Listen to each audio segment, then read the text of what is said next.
Black Star Network is here. Hold no punch Theocracy. I'm real revolutionary right now. Support this man, Black media. He makes sure that our stories are told. Thank you for being the voice of Black America, Roland. Stay black. I love y'all. All momentum we have now, we have to keep this going. The video looks phenomenal. See, there's a difference between Black Star Network and Black-owned media and something like CNN. You can't be Black-owned media and be scared. It's time to be smart. Bring your eyeballs home. You dig?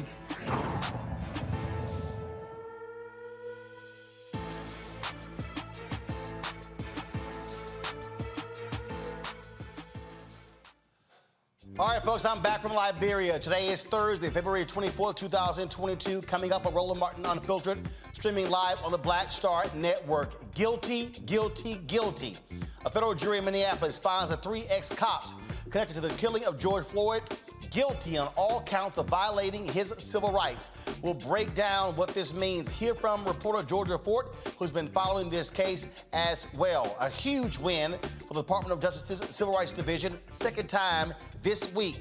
Also, Russia invades Ukraine, killing and injuring hundreds. What does this mean for the United States? We'll talk with retired Lieutenant General Russell Honore about what's going on there in Europe. Breonna Taylor's sister gets kicked out of a court over a T-shirt. We'll explain what was on the shirt and the judge who said bias could affect the jury. Dozens of black men filled the Minneapolis City Hall to demand the firing of the officer who killed Amir Locke during the execution of a no-knock warrant. Also, folks, in a Roland Martin Unfiltered exclusive, we're talking to the Florida man facing attempted murder charges of a law enforcement officer after police burst into his home. He fired back to protect his family, and of course, the intruders were breaking into his home. His 1-year-old was injured after falling out of a police cruiser. Folks, there's a lot going on in this case. He and his lawyer will be here to unpack all of it. Plus, Texas Lieutenant Governor, he wants professors to lose tenure if they teach critical race theory. I told you what the white Republicans were all about. We'll break down what's happening there in my home state. Folks, it is time to bring the funk on Roland Martin Unfiltered on the Black Star Network. Let's go. He's got it. Whatever the miss, he's on it. Whatever it is, he's got the scoop, the fact, the find. And when it breaks, he's right on time and it's rolling. Best believe he's knowing. Putting it down from sports to news to politics. With entertainment just for kicks, he's rolling. It's on go, roll, roll, y'all. It's Roland Martin, yeah. Rolling with Roland now. He's funk, he's fresh, he's real, the best, you know he's Roland Martin now.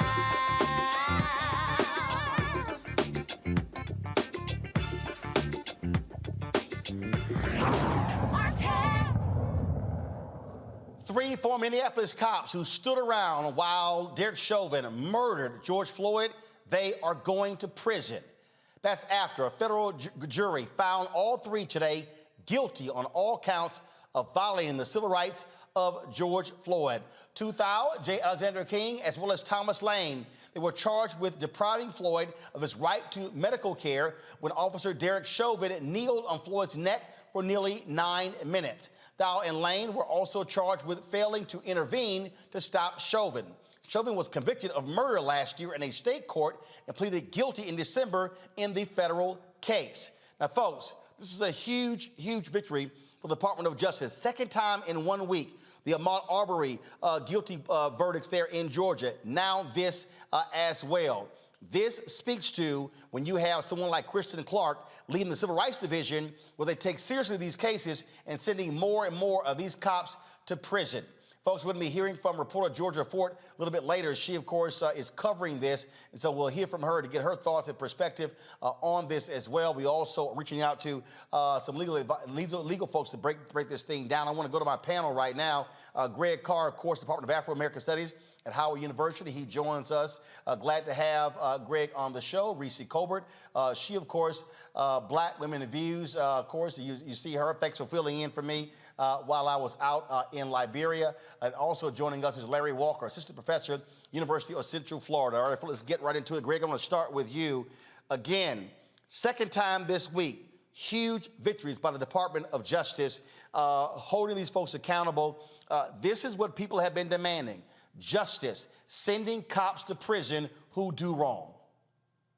Yes, sir. Certainly, we know justice would be them not being killed in the first place, pure justice. But in the wake of the killings, people have been demanding that the government, that the state, exercise its full authority. And you're absolutely right. Kudos to Kristen Clark, Department of Justice. And of course, now we'll see what the sentencing is. The judge can give them anywhere from a year to life. They still face state sentencing on aiding and abetting murder.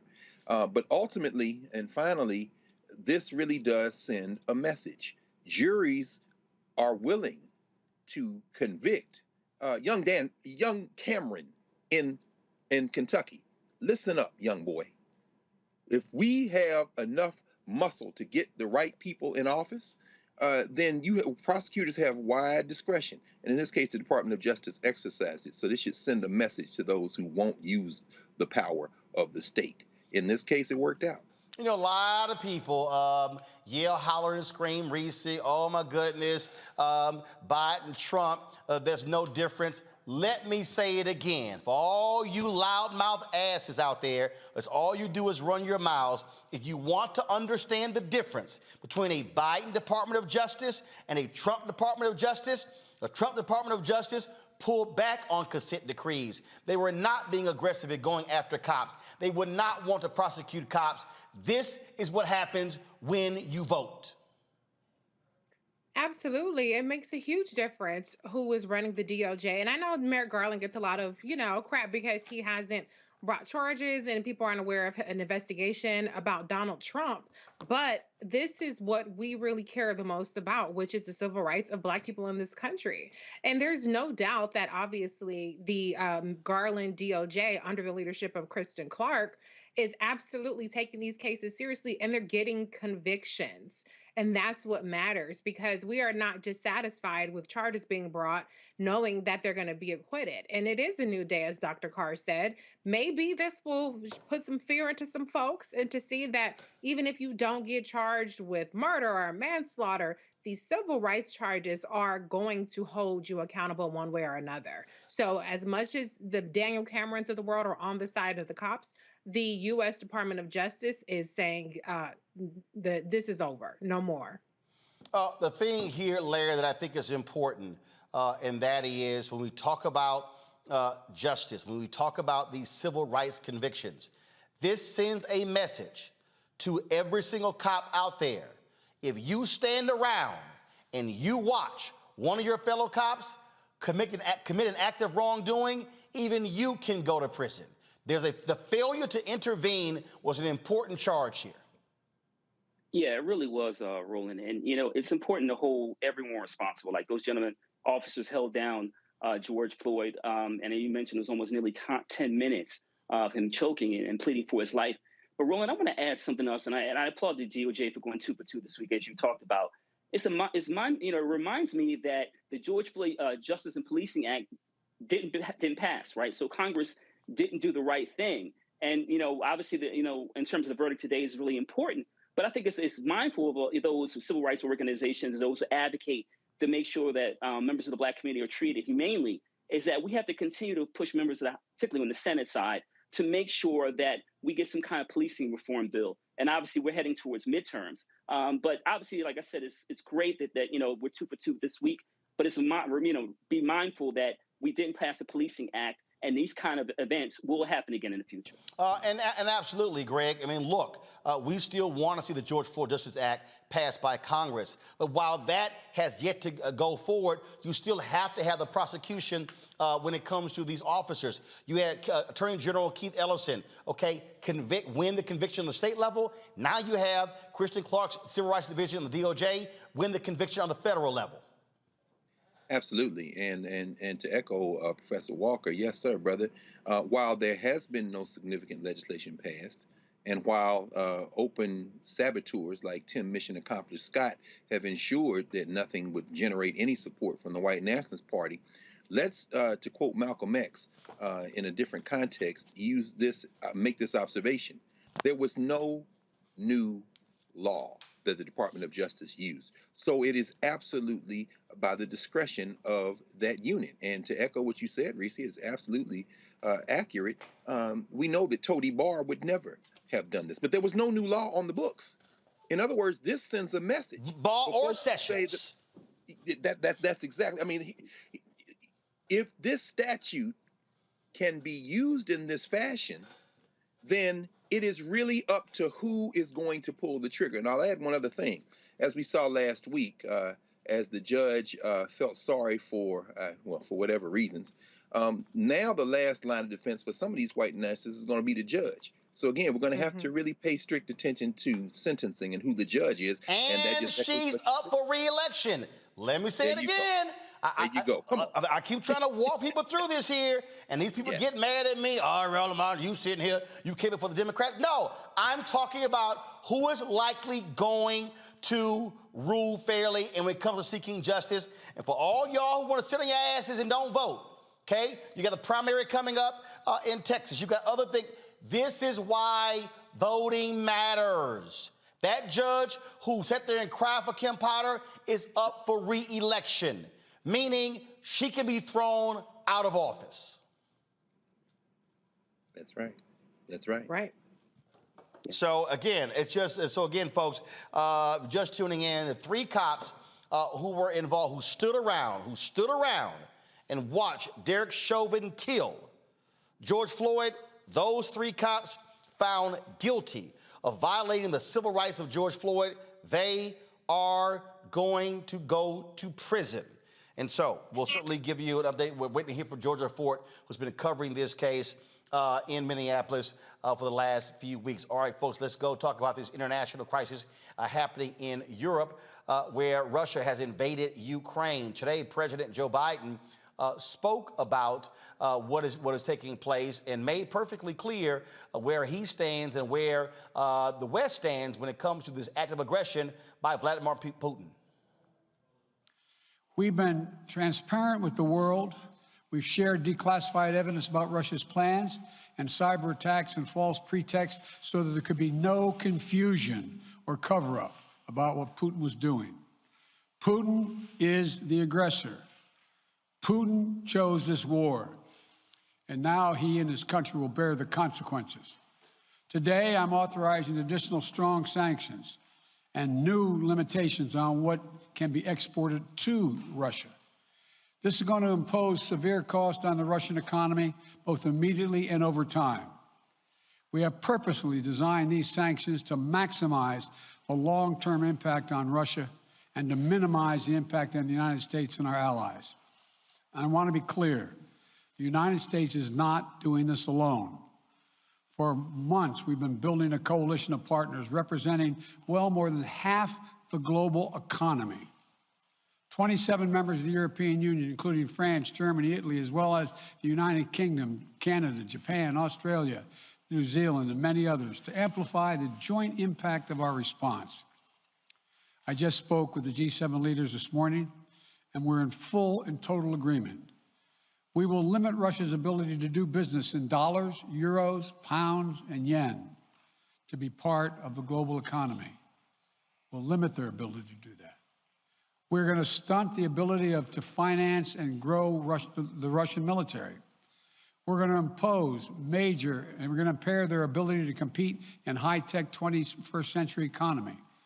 We've already seen the impact of our actions on Russia's currency and the ruble, which early today hit its weakest level ever in history. The Russian stock market plunged today. The Russian government's borrowing rate spiked by over 15%. In today's actions, we've now sanctioned Russian banks that together hold around $1 trillion in assets. We've cut off Russia's largest bank, a bank that holds more than 1/3 of Russia's banking assets by itself, cut it off from the U.S. financial system. And today, we're also blocking 4 more major banks. Former President Barack Obama issued this statement. Here's a 5-paragraph statement. I'm going to read paragraph 4. There may be some economic consequences to such sanctions, giving Russia a significant role in world energy markets, but that's a price we should be willing to pay to take a stand on the side of freedom. For over the long term, we all face a choice between a world in which might makes right and autocrats are free to impose their will through force, or a world in which free people everywhere have the power to determine their own future. Retired Lieutenant General Russell Honore joins us right now. Glad to have you here. Lieutenant General, I got to go here. I'm listening to all these conservatives. I'm listening to these people on the Fox News. Oh, America's weak. Oh, Biden is horrible. They're praising Putin, okay, as if he's this great. I mean, Donald Trump talks about, oh, how it was smart to do what he did. And then they're like, oh, Biden is weak. I'm sorry. Are these folks saying, what, sending American troops? That ain't going to happen. I don't think so, Roland. This is what happened when you lose a democracy. Russia really never had a democracy. They bought into these dictator leaders. They gave a sham to the word democracy. They don't have proper voting. And this is what happened when an authoritarian person like Putin, with a big army that's well equipped and with nuclear weapons. This is what happened if we turn the world over to autocrats. Just think about if we end up and we lose our democracy here in America and we get a president that's a dictator that can overrule all of the laws in the country and decide he want to go take Canada or go take Mexico.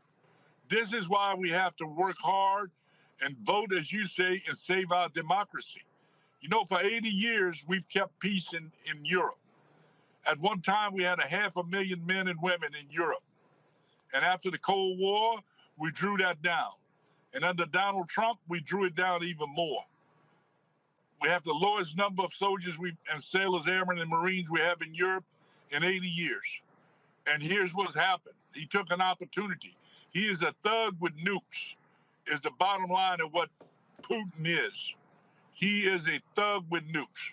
And now he's invaded this country that don't have the equipment he has because they were just defending their borders. And here he has invaded them and now threatens to overturn their government, which he will do at the pace he's going now, even with an insurgency following. So what should the American response be? Because again, when I listen to all these Republicans, I keep hearing them, and I was just challenging Armstrong Williams, who was complaining. I said, okay, what's y'all plan?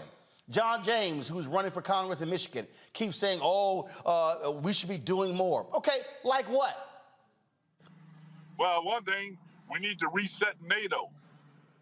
We need to declare Russia the enemy in NATO. For years, we have treated Russia with kid gloves and traded with them. We need to isolate Russia. The president is on way to do that with some of the measures he set, but we need the globe to isolate Russia from any technology. We can go as far as sending their students back home and expelling their diplomats. We have to make this painful and shameful for what Russia has done. The next thing we can do is build our army back in Europe. We took the Corps headquarters out. That's a 3-star headquarters. We reduced the 4-star headquarters to a 3-star headquarters because everybody thought we had peace and we didn't want to pay for the defense of Europe. But when Europe goes to war, the world go to war. World War I, where did it happen? World War II, where did it happen? And now we're on the eve of World War III. We need to get our defenses back in Europe. So they mentioned the sanctions. Do you believe that those sanctions are going to have an impact? By all economists, yes. I don't think it'd be in time to save Ukraine in its integrity the way it is now, Roland. But it's going to take time. It will have an impact. I believe the president and his experts.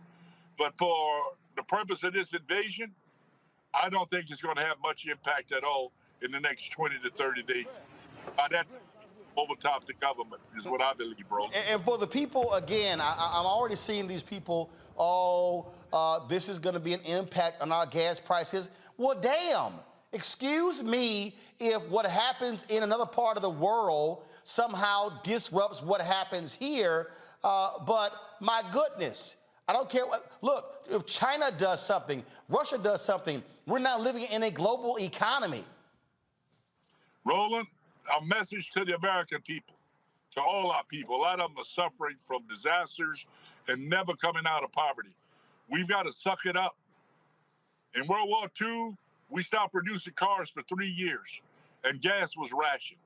It's not going to get that bad with this war, where we are, but we're all going to have to sacrifice. It's going to cost us more for stuff that we use every day. What the Commerce Department and the government need to do is control the greed that's happening right now with American industry and the CEOs who are patting themselves on the back using this aftermath of the pandemic and now this war to raise prices for no other reason than to raise profit. We're all going to suffer. Look what happened on Wall Street, and it's going to take more plunges. Everybody's going to pay for this war. We're going to suffer during the war with a pandemic on top of it, and we need to suck it up and find ways we individually in our churches, in our communities, that can send hope, prayers, and money to the people in Ukraine. Because if we lose this democracy, that democracy, ours could be next, Roland. All right, then. Retired Lieutenant General Russell Honoré, we certainly appreciate it. Thanks a lot for joining us. Good day, sir.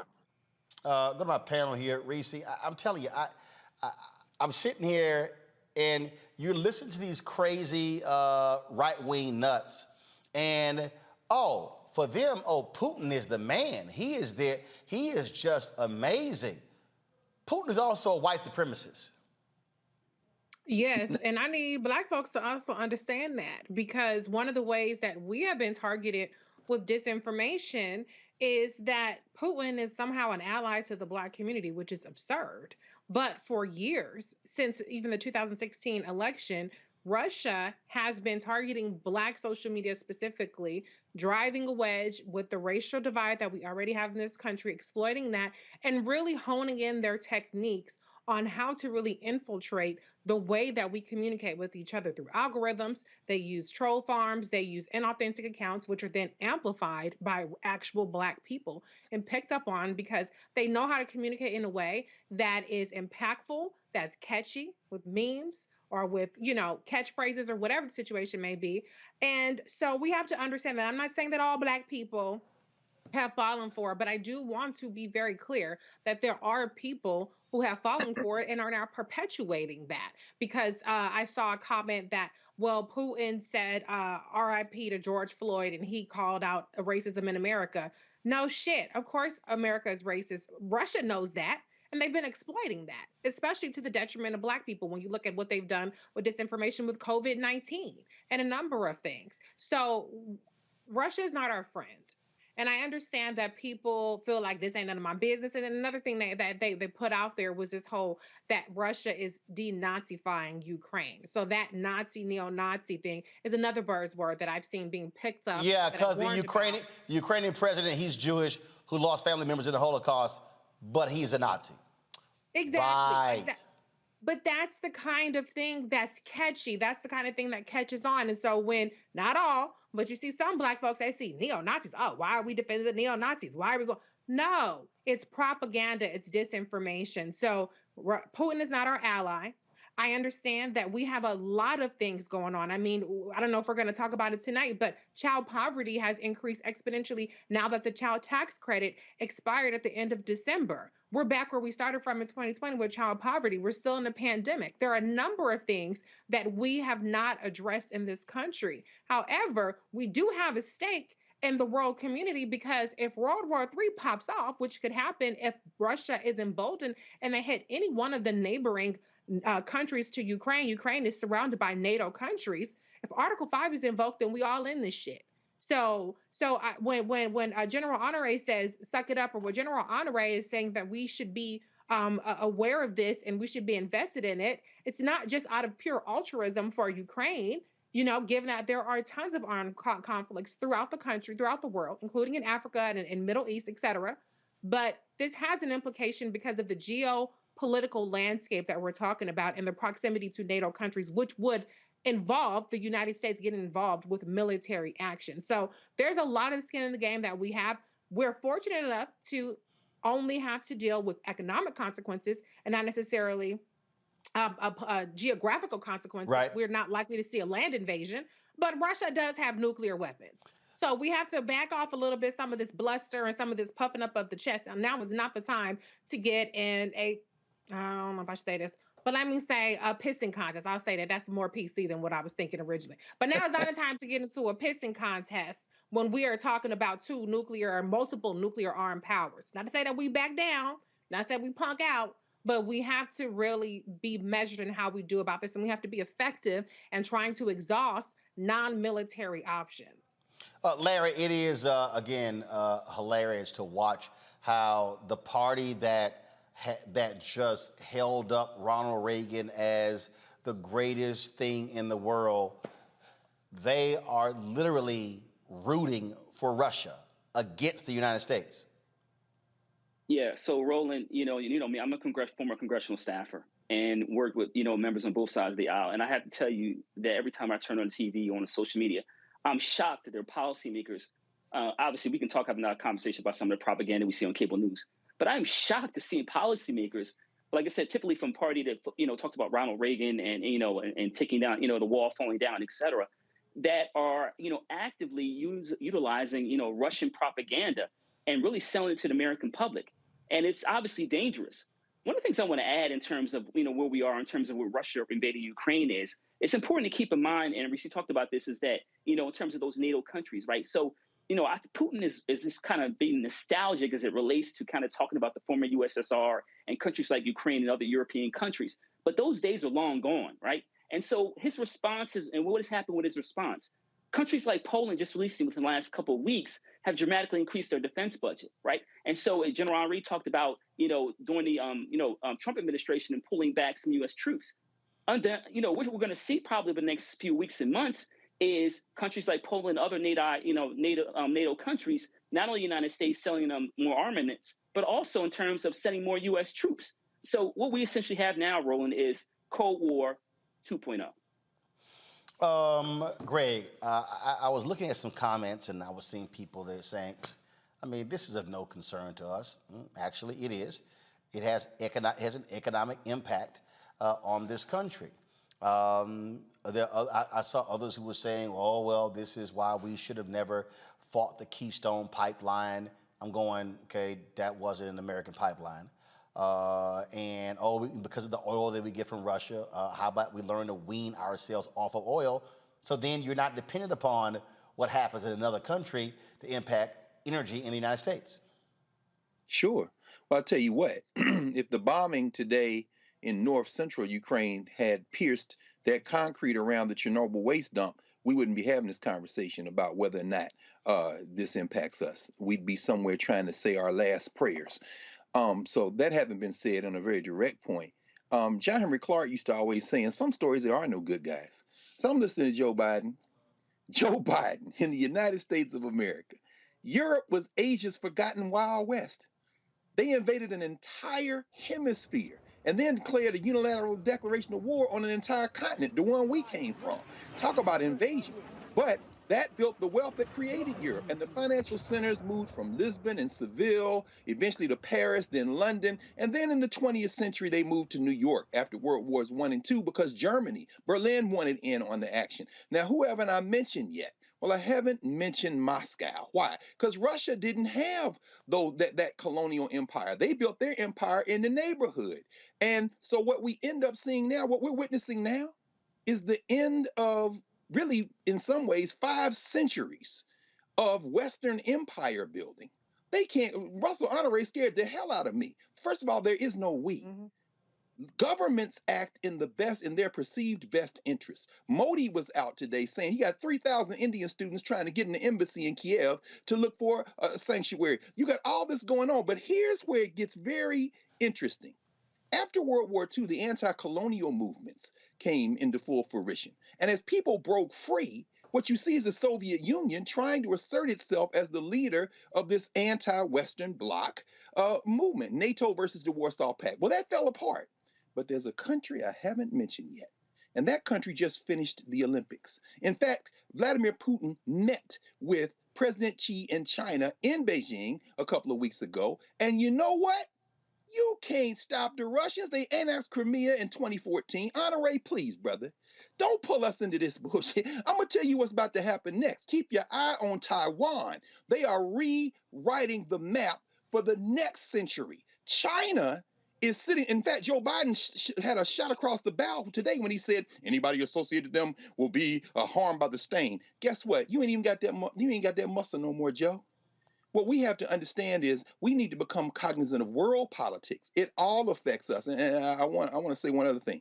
When you saw the Kenyan ambassador at the UN Security Council the other day say, we Africans know very well the politics of invasion and what it means after colonialism to keep those colonial boundaries. And rather than everybody invade, because there are Igbo on either side of the line in Nigeria, there are Tutsis on either side of Rwanda and Burundi, some of them are in Eastern Congo. What the Kenya ambassador said is, we do not endorse the invasion of Ukraine, chasing some separatist movement, because we could have done the same thing in Africa and we'd be at war forever.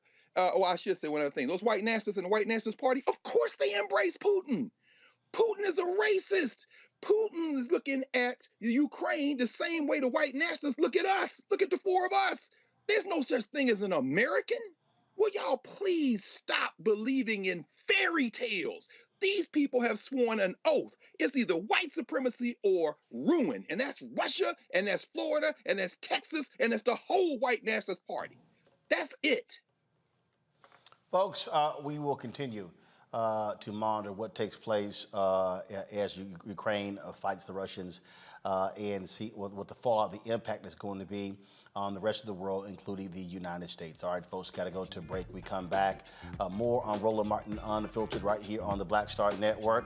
We also are going to open the phone lines, get your thoughts about the trial of the three ex-officers found guilty for standing around, doing nothing, failing to intervene as George Floyd was killed by one of their own. Pull the number up, please, so we can show it for folks to be able to call in. Remember, if you're a member of our Bring the Funk fan club, you get to call in as opposed to other folks who have not supported us. That's one of the perks. Okay, we have the number? All right.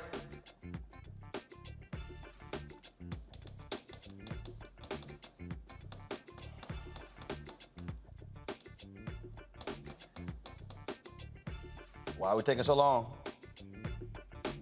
No, we're going to wait for the number.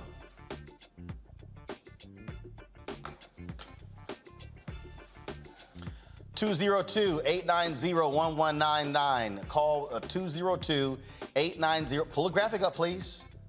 Thank you. 202-890-1099. 202. If y'all can get rid of that thing on the side, please, that'll be great so we can see it. Thank you. So, folks, if you remember the Bring the Funk fan club, call 202-890-1199. 202-890-1199. Y'all can share your thoughts about, again, the three officers, ex-cops found guilty in the death of George Floyd. You can also talk about Russia, Ukraine. Anything that's on your mind, please give us a call. I'll be back on Roland Martin Unfiltered in a moment.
Don't you think it's time to get wealthy?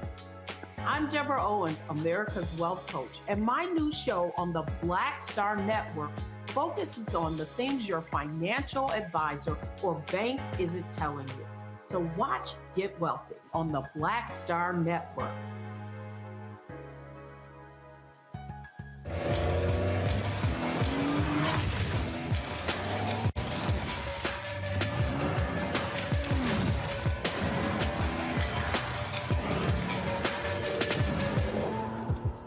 I'm Dr. Greg Carr, inviting you to take your seat at the Black Table, and we'll be discussing the past, present, and future of Black History Month. But we need to understand what the principal ask is of African people to understand themselves. Take your seat and join the conversation, only on the Black Star Network.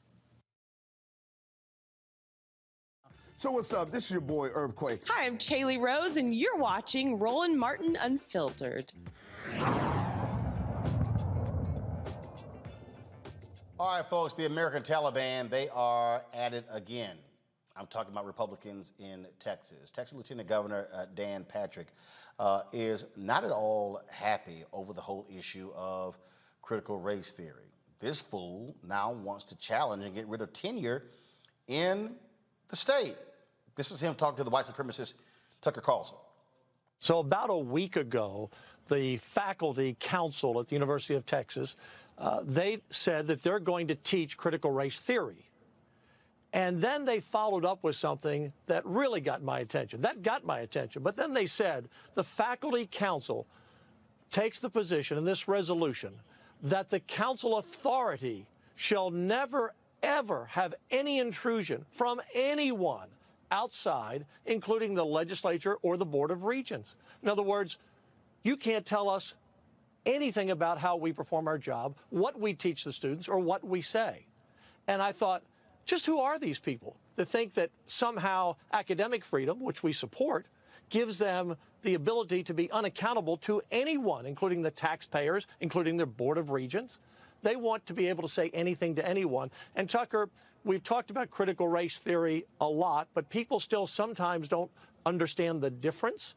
And we want race to be talked about. As Republicans, myself as a lieutenant governor, I want slavery to be examined. I want racism in America to be examined through the years, whether it's in the business sector, the private sector, in sports. But critical race theory doesn't teach that. It teaches that because you're white, you're a racist, and because you're a person of color, you're a victim. And they want to teach through critical race theory that we are a nation that's racist and everything is based on racism. And that's what critical race theory is, and that's what we cannot allow our professors to teach the young men and women to come to university. We banned it in Texas in K through 12 this year. Okay, now, in the same state, the former CEO of the Electric Reliability Council of Texas, Bill Magnus, testified that he was instructed by Governor Greg Abbott to do whatever it took to prevent any more blackouts during the 2021 winter storm. Yet he also said that the governor made it clear to keep prices at a maximum of $9,000 per megawatt hour, leading to billions of dollars in profits for power generators and local utilities swamped in millions of dollars of debt. In the same state, Abbott, more than Taliban, has said, if you're a parent with a transgender child, you should be investigated by Child Protective Services. Larry, I want to start with you. When I'm using American Taliban for a reason.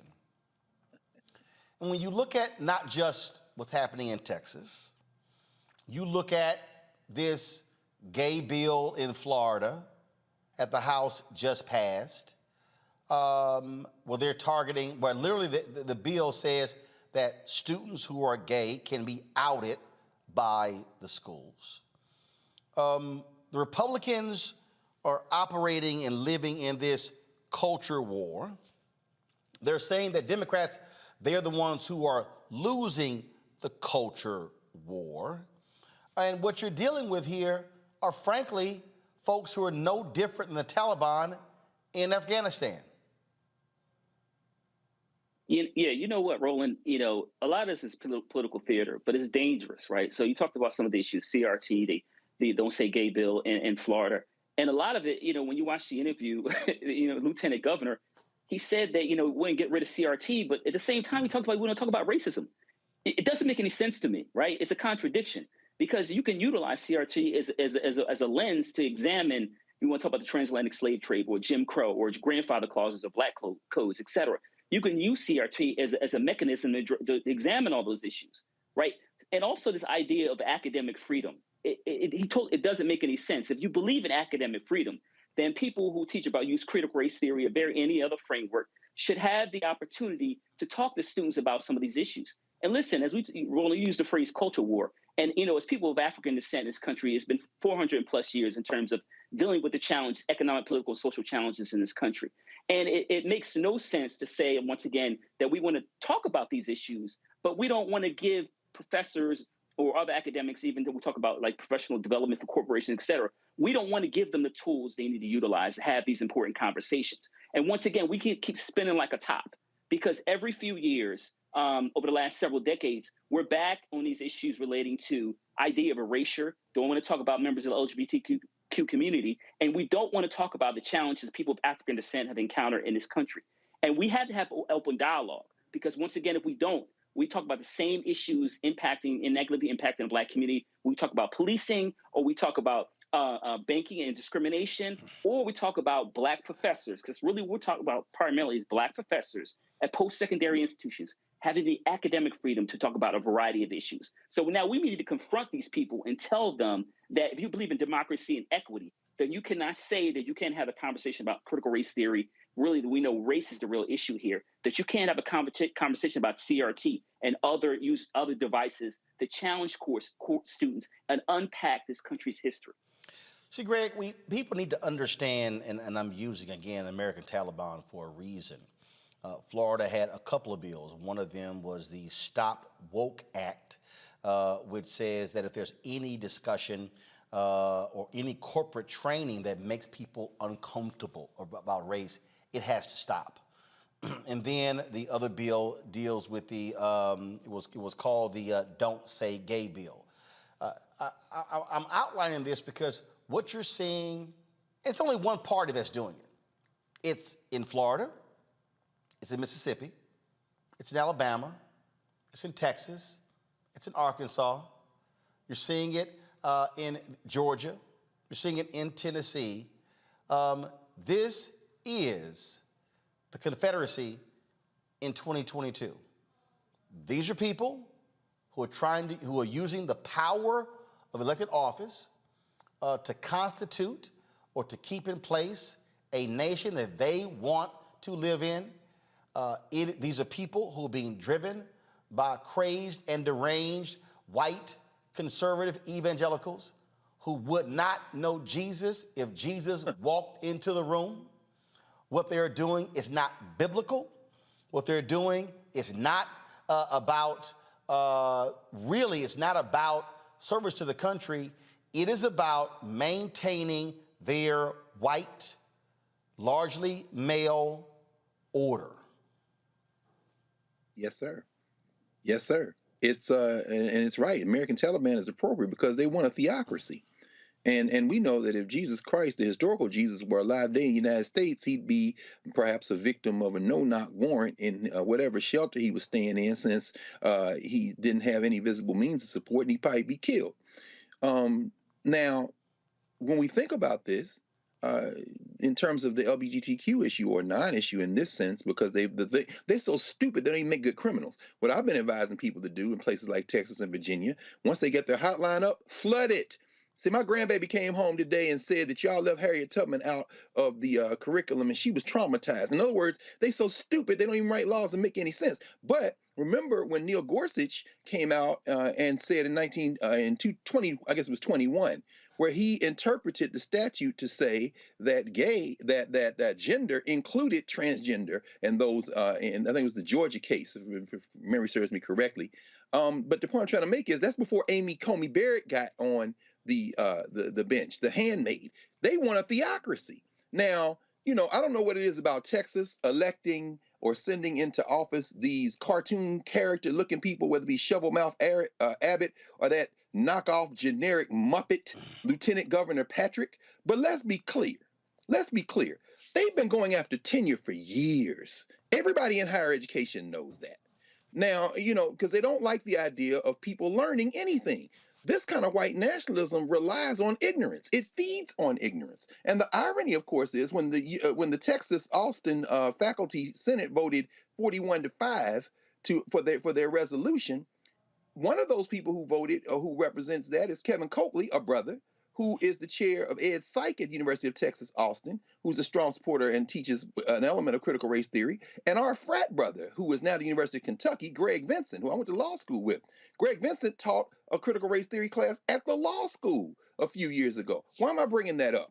Texas will, if they get their way, not only damage their higher ed system, any self-respecting academic won't want to work in the state of Texas, which is part of their plan. These folk want to have a theocracy, and I think American Taliban is entirely appropriate. They want to have it their way or not have a country, and they might get their wish. Not to have it their way wish, not have a country wish. Reese, this is important when you look at all of these different stories, because again, those who are in power are the ones who are wielding it. And so when I hear people with their nonsense and they say, oh, here y'all go, oh, you sitting here pushing Democrats on us. Okay, this is real simple. Who do you want to be in power? Who do you want passing laws? Who do you want using their efforts to undermine the courts? Who do you want to be in control?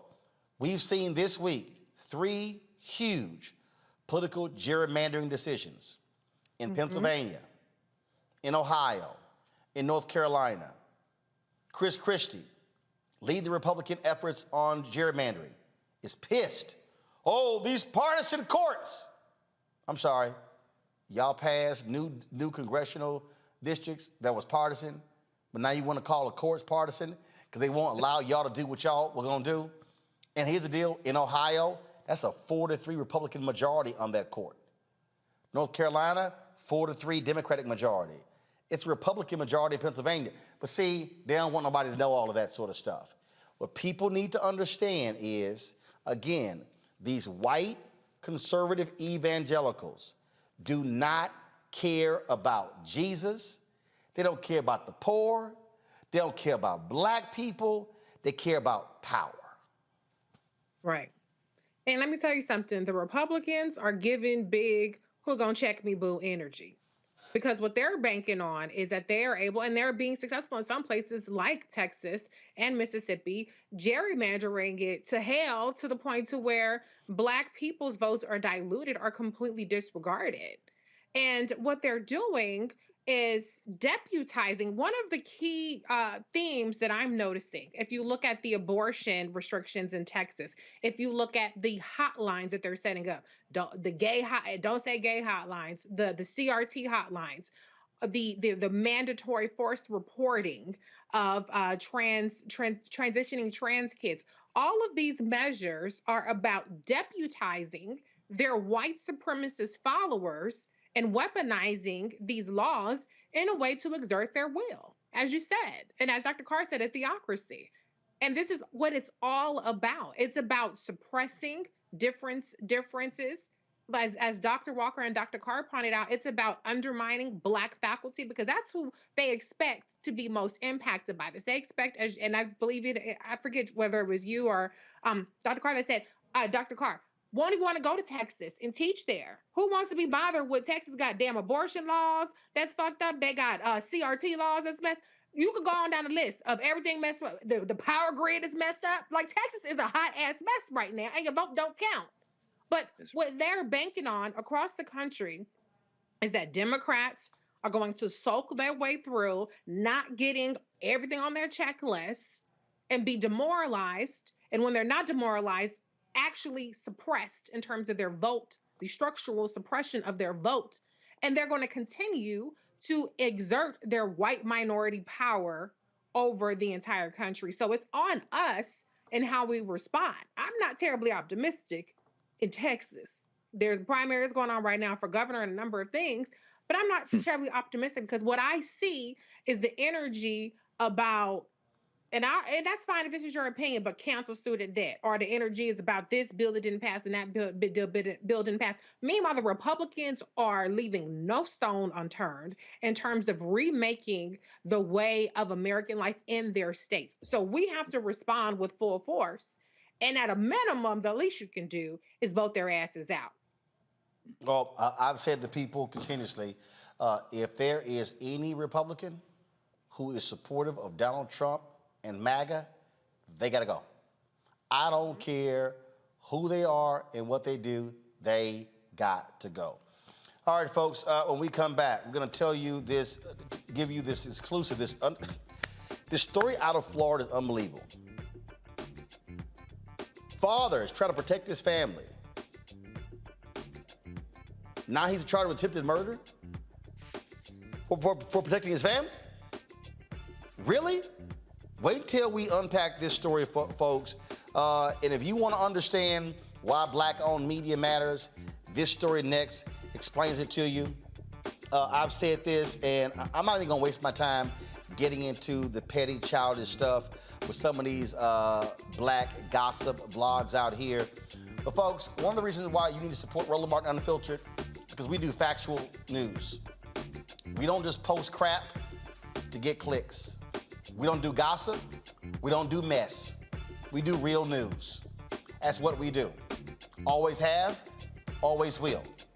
That's why you must download the Black Star Network app and pass the word to all your friends and family. We're available on all platforms: Android phone, Apple phone, Android TV, Apple TV, Roku, Amazon Fire TV, Xbox One, Samsung Smart TV. Also, if you want to support what we do, join our Bring the Funk fan club, where your dollars allow make it possible for us to do what we do. I told you, I just got back from 8 days in Liberia. We have some tremendous content we're going to be sharing with you, and so can't wait to show it with you. Of course, Cash App is, first of all, guys, that's the wrong graphic. Where's the one with the address? I told you how to get rid of that one. I told you that. Control room, I need y'all to get it together. Thank you. P.O. Box 57196, Washington, D.C., 20037. P.O. Box 57196, Washington, D.C., 20037. Cash App is $RM Unfiltered. PayPal is R Martin Unfiltered. Venmo is RM Unfiltered. Zelle is Roland@RolandSMartin.com. Roland@RolandMartinUnfiltered.com. I'll be right back.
Hi, I'm Dr. Jackie Hood Martin, and I have a question for you. Ever feel as if your life is teetering and the weight and pressure of the world is consistently on your shoulders? Well, let me tell you, living a balanced life isn't easy. Join me each Tuesday on Black Star Network for a Balanced Life with Dr. Jackie.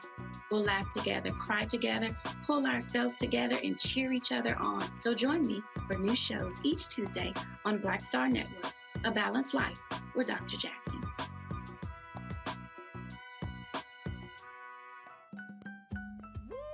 We're all impacted by the culture, whether we know it or not. From politics to music and entertainment, it's a huge part of our lives, and we're going to talk about it every day right here on The Culture with me, Faraji Muhammad, only on the Black Star Network.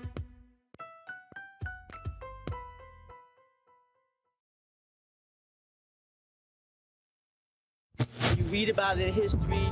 You know, you talk about, you see it on our side, you know, of the United States, but to actually come here and see where this story of slavery started, and connecting the dots is just a wow factor for me right now.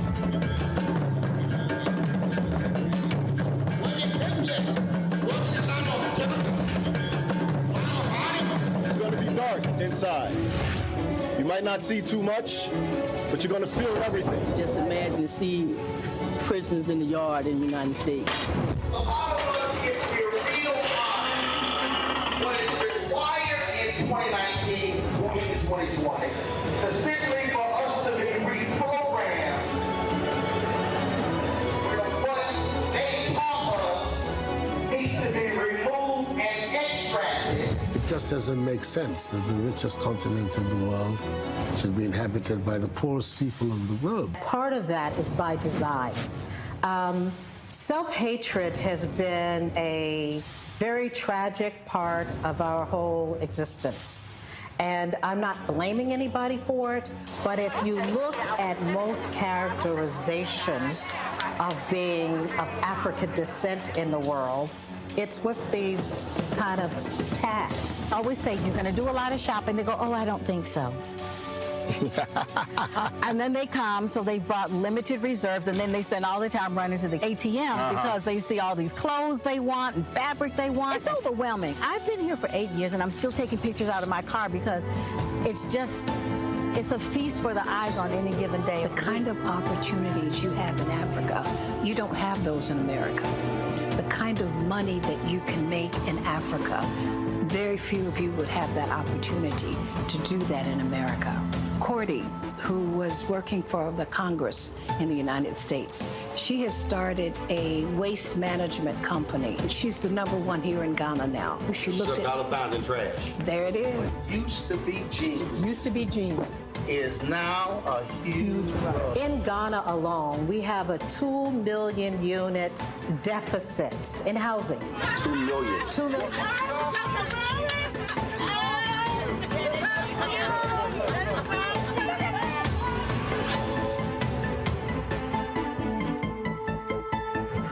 Seven of the 10 fastest growing economies right now are African nations.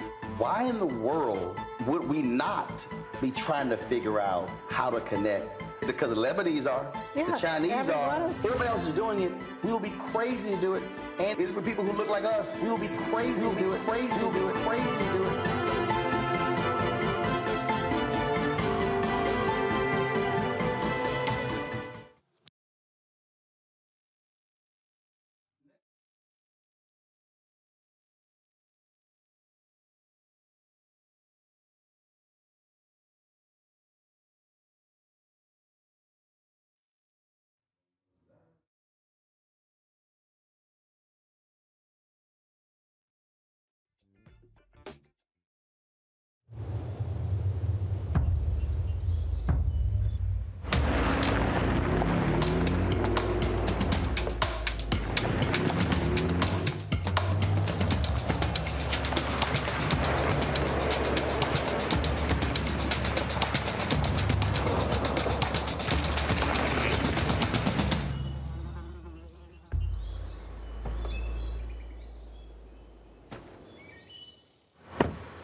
All right, folks, so we had some technical issues there, but we're now good. So that our 10-part Ghana docuseries on the year of return, it is going to we air first starting next Friday.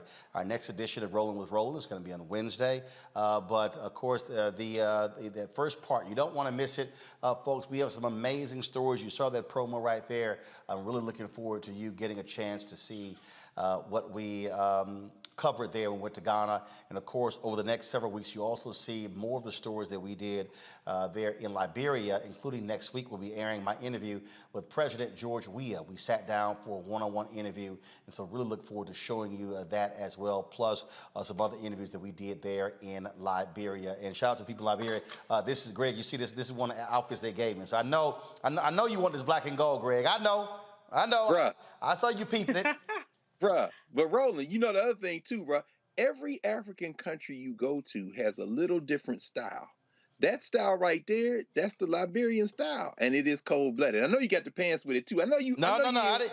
I didn't get the pants, but they did give me a whole bunch of fabrics. So I can have some pants made. So don't worry about it. Don't worry about it. That's gonna happen. That's gonna happen. So folks, I really look forward to showing y'all this here. Again, we don't only keep in mind the reason we call this Black Star Network was named after the cruise line, the Marcus Garvey.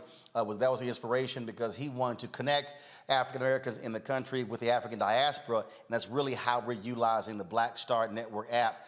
Being able to showcase stories that other people are not covering. I told y'all I don't waste time with gossip and all that sort of stuff. I leave it to other people. We do real journalism here, telling real stories, such as the next story here, which is a Black Star Network exclusive, folks. So check this. This is an amazing story. It's a crazy story, but also speaks to what we face as African Americans. Okay. For the first time, a Florida father is facing charges of attempted murder of a law enforcement officer. And he's speaking out. Folks, on February 3rd, Corey Marino Jr. was at home with his 2 children when the cops entered his home. Startled, he fired his gun, assuming it was intruders. While Corey was in custody, the kids were placed in the back seat of a police vehicle waiting for their mother.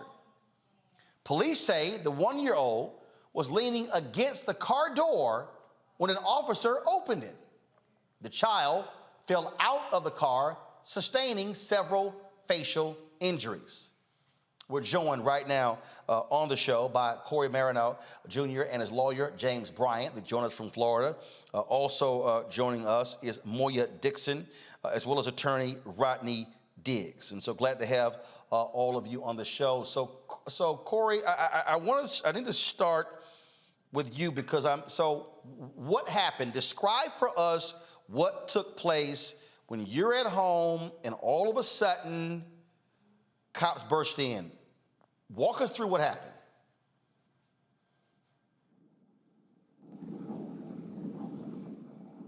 Corey? Yes. Yeah, so walk us through what happened on February 3rd. It was approximately 4:45. I heard a big boom at my door. I got up real quick. My kids was in the bed with me. They was in the bed. I got up, I grabbed my firearm. It's registered in my name. I have my gun license. I grabbed my firearm and I was heading down the hallway. By the time I got midway in the hallway, I heard another big boom and my door swung open. It was pitch dark in the living room and outside. I don't have no porch light, so it was dark outside as well. So when the door swung open, I fired a warning shot at the door.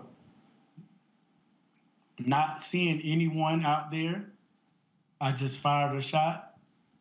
After a second after that, I heard them announce themselves saying that there was the police. I then lowered my firearm. I put it on the ground. I came outside with my hands up. I came all the way out the door, and I got on the ground, and that's when they put me in handcuffs. Okay, so you said it was 4:45 a.m.? Yes, sir. Okay. And why did they bust into your home? They had a search warrant for electronics and clothing. Okay, I'm sorry. So it's 4:45 in the morning, and they have a search warrant for electronics and clothing that they, allege was stolen? That led to a shooting that happened. Okay. So James, I want to pull you in here. Yeah. Did the cops allege that Corey was involved in the shooting? No, we have no idea what the warrant was for. What we do know is that Mr. Marino was not subject to an arrest warrant. We don't really have much knowledge specifically as it relates to why they were there to retrieve items. Mr. Marino was renting the home, so he does not own that home. And so that's why it came as much of a surprise to him with someone bursting into his actual home at 4:45 a.m. And specifically, not there to arrest anybody, but to gather, any sort of electronics or other items. Okay, forgive me for being slightly confused. So they weren't executing an arrest warrant for murder. No, they were not. They weren't executing a warrant for domestic violence, aggravated assault. They weren't. So the warrant was to retrieve some stolen electronics and clothing. We don't know if it was stolen electronics. It was just certain items that they were looking for. And the Pensacola police, following, this entry into the home, has been clear that they were not there to arrest Mr. Marino under any circumstance. Okay, hold on. So Corey, how many cops we talking about? I can't even, it was so many, I can't even name how many off the top of my head. 5, 6, 10, 15? 20, 25. Whoa, hold up. 25 cops are on the scene at the home at 4:45 in the morning to retrieve some electronics and clothes. Yes, sir. It was the SWAT team and PPD. Okay, we've got 3 attorneys there: Rodney Diggs, Reginald Reeves, and James Bryant. Have y'all ever heard of 25 cops busting through somebody's house, I'm assuming with a no-knock warrant, at 4:45 in the morning for some electronics and clothes? I have not, and that's the problem. In this instance, it is just such an odd time to come at that time in the morning to retrieve items. I could see if, my client was, Pablo Escobar, and they were looking to get him to arrest him for some sort of murder. But it was absolutely mind-boggling what happened. And it wasn't a no-knock warrant. It was a warrant in which they came, they knocked for maybe 10 seconds, and then they burst in. This was against their policy. Pensacola PD has a very clear policy. You cannot enter into a person's house until you knock and announce after 15 seconds. And in this instance, they did 10 seconds. And it was at 4:45 in the morning. So what that tells me is they had no interest in alerting Mr. Marino that they were intending to break into his home. For some clothes and electronics. Correct. Okay. I'm still trying to understand here, and if anybody is 5 of y'all, maybe y'all can really explain this to me. So there was a robbery. At any point, have they alleged that Corey was involved in this alleged robbery? To the best of our knowledge, no. And furthermore, Mr. Marino can tell you, this is a man who has no criminal history. He worked for Navy Federal Credit Union in the fraud department. So that requires a very strict background check for him. He had his 2 children in the home, and they were aware of that. And they still decided to do what they did that early morning. Okay. And it's beyond me. Has anybody explained how they arrived at his house? No, there's an investigation going on in general as it relates to how this entire situation unfolded. As you know, during this entire ordeal, Mr. Marino's young child, Kylan, was injured by the police while he was in their custody. And so currently, right now, it's my understanding that Pensacola PD is involved in some sort of internal investigation.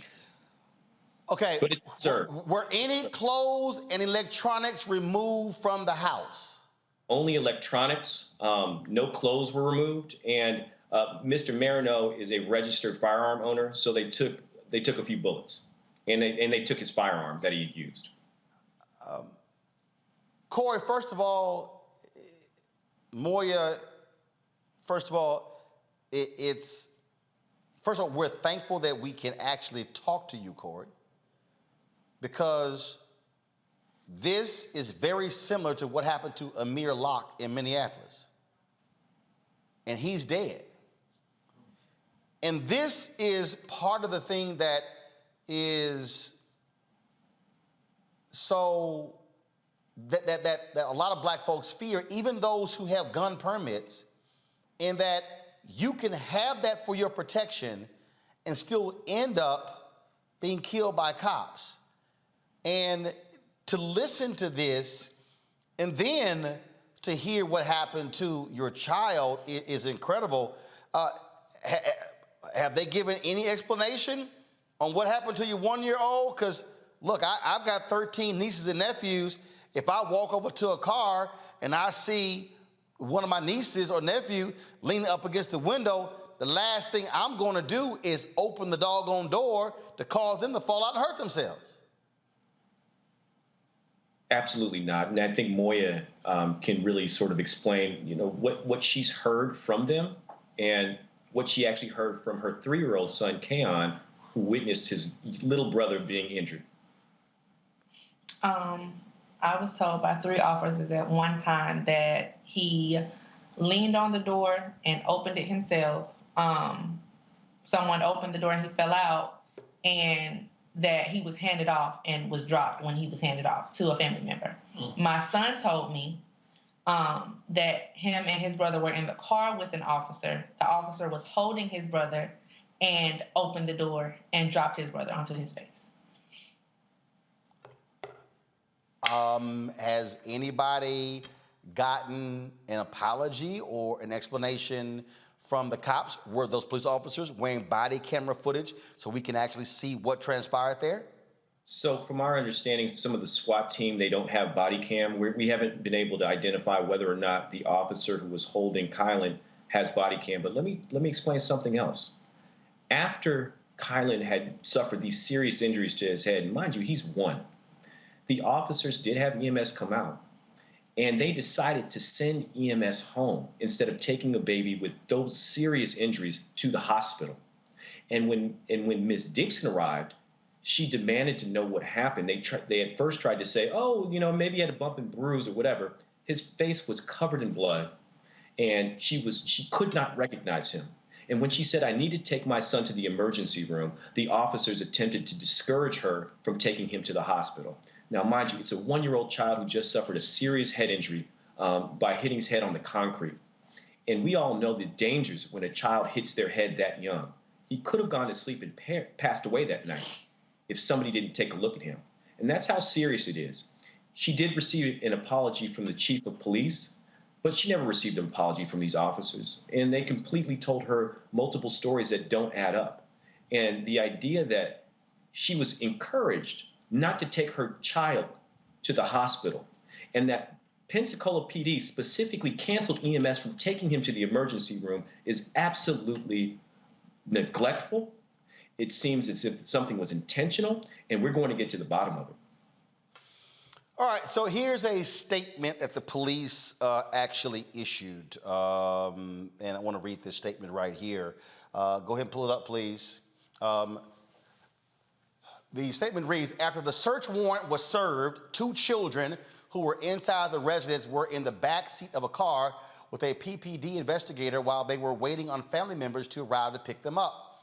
A large vehicle approached that needed assistance navigating through the vehicles that were in the road. The investigator got out of the back seat to assist the driver. One of the children was leaning on the door of the car when the investigator opened it to get back in and fell out of the car. The investigator wasn't aware that the child was leaning on the door. This child was checked by EMS for injuries. Both children were later released to family members. Let's deal with this attempted murder charge. What the hell is that? It's absolutely mind-boggling. As you know, Florida has a stand your ground castle doctrine rule.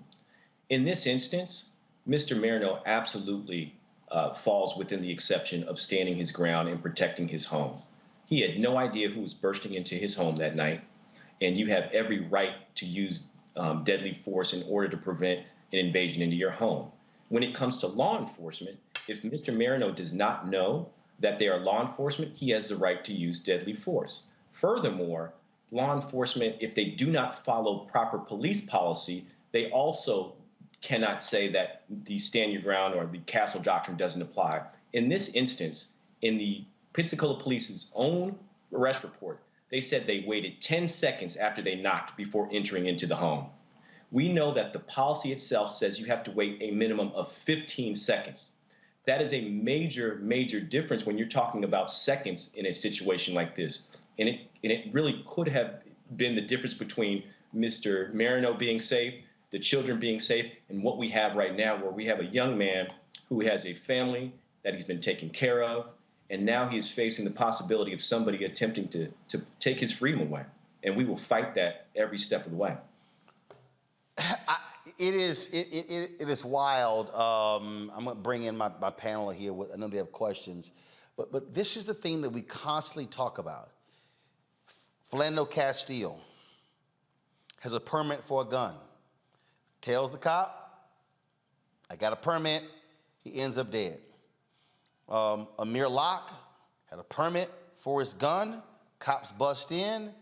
Of course, they don't even show. He doesn't even point at anyone.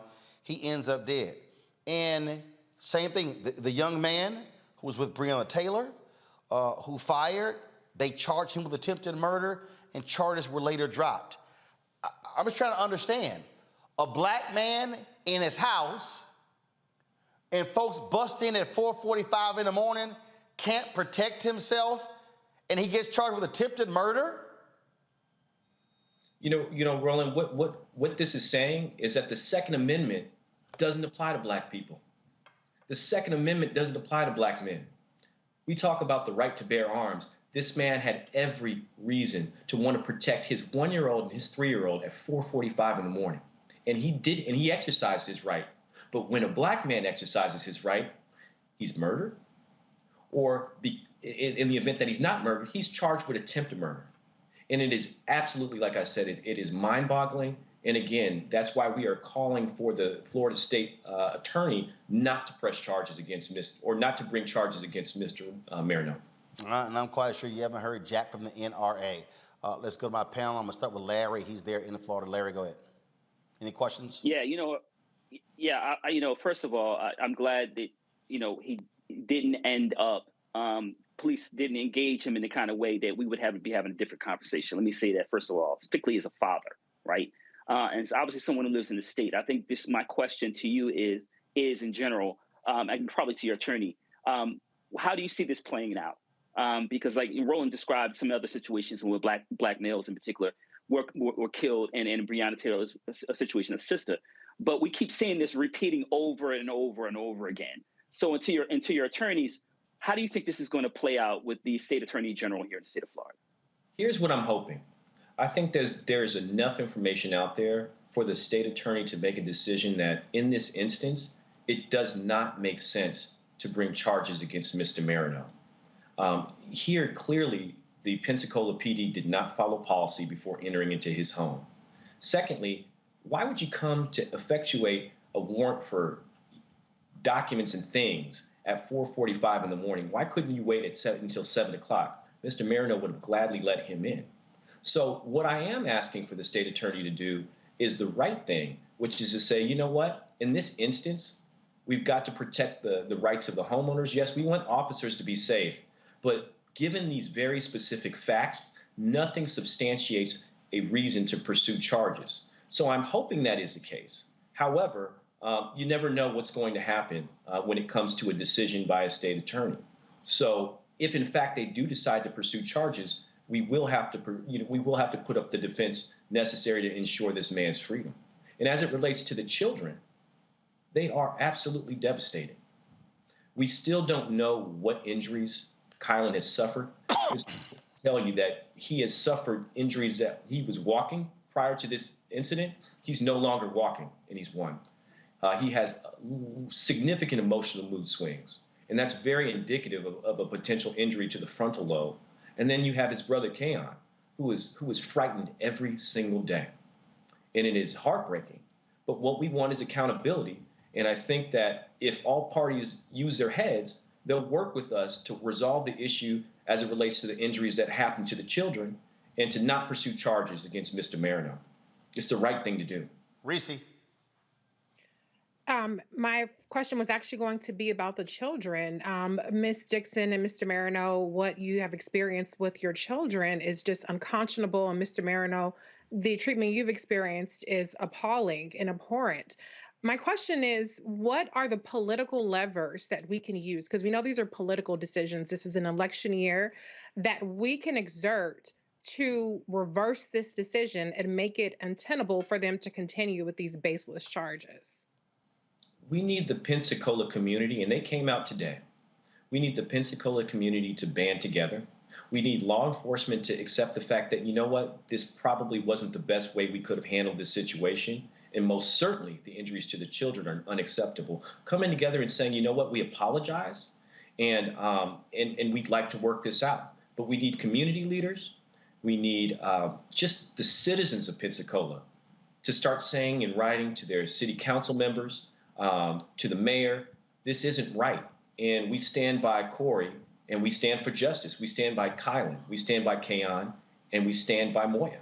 And that's really the way we pull those political levers. And again, my team will be speaking along with Lieutenant Timothy May, who is their pastor, who's been very vocal with this. So we're hoping that we're speaking to the community leaders, the state attorney, as well as the chief of police to resolve this. But it also helps to have the community support them. And they most certainly came out en masse today.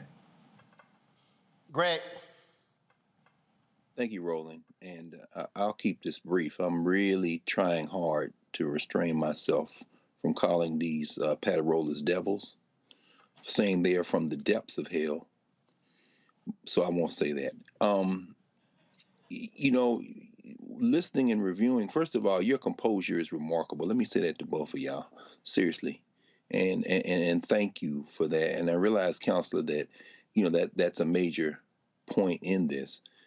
Reading about this case sent me to the UN's definition of torture. And while this isn't quite torture, it is cruel, inhumane, and degrading punishment or treatment, and that doesn't require intent. My question, I think, is in line with Reese's, and you answered Reese's question, which leads me to a different question. How can we internationalize this so that it isn't just the citizens of Pensacola? Because, enough is enough. You've attacked a baby. At this point, we need to rain fire on them. And so, I know this is part of his Congressional Black Caucus, the NAACP, the churches, denominations. What can we do to make these Paterolas famous? Because they did drop the charges against, as you mentioned, Kenneth Walker and Breonna Taylor's case, and I expect they're going to use it. Are they trying to use it for leverage, whatever? But the more this spotlight shines on them, let us burn them with fire with this spotlight. Is that part of your strategy as you move forward?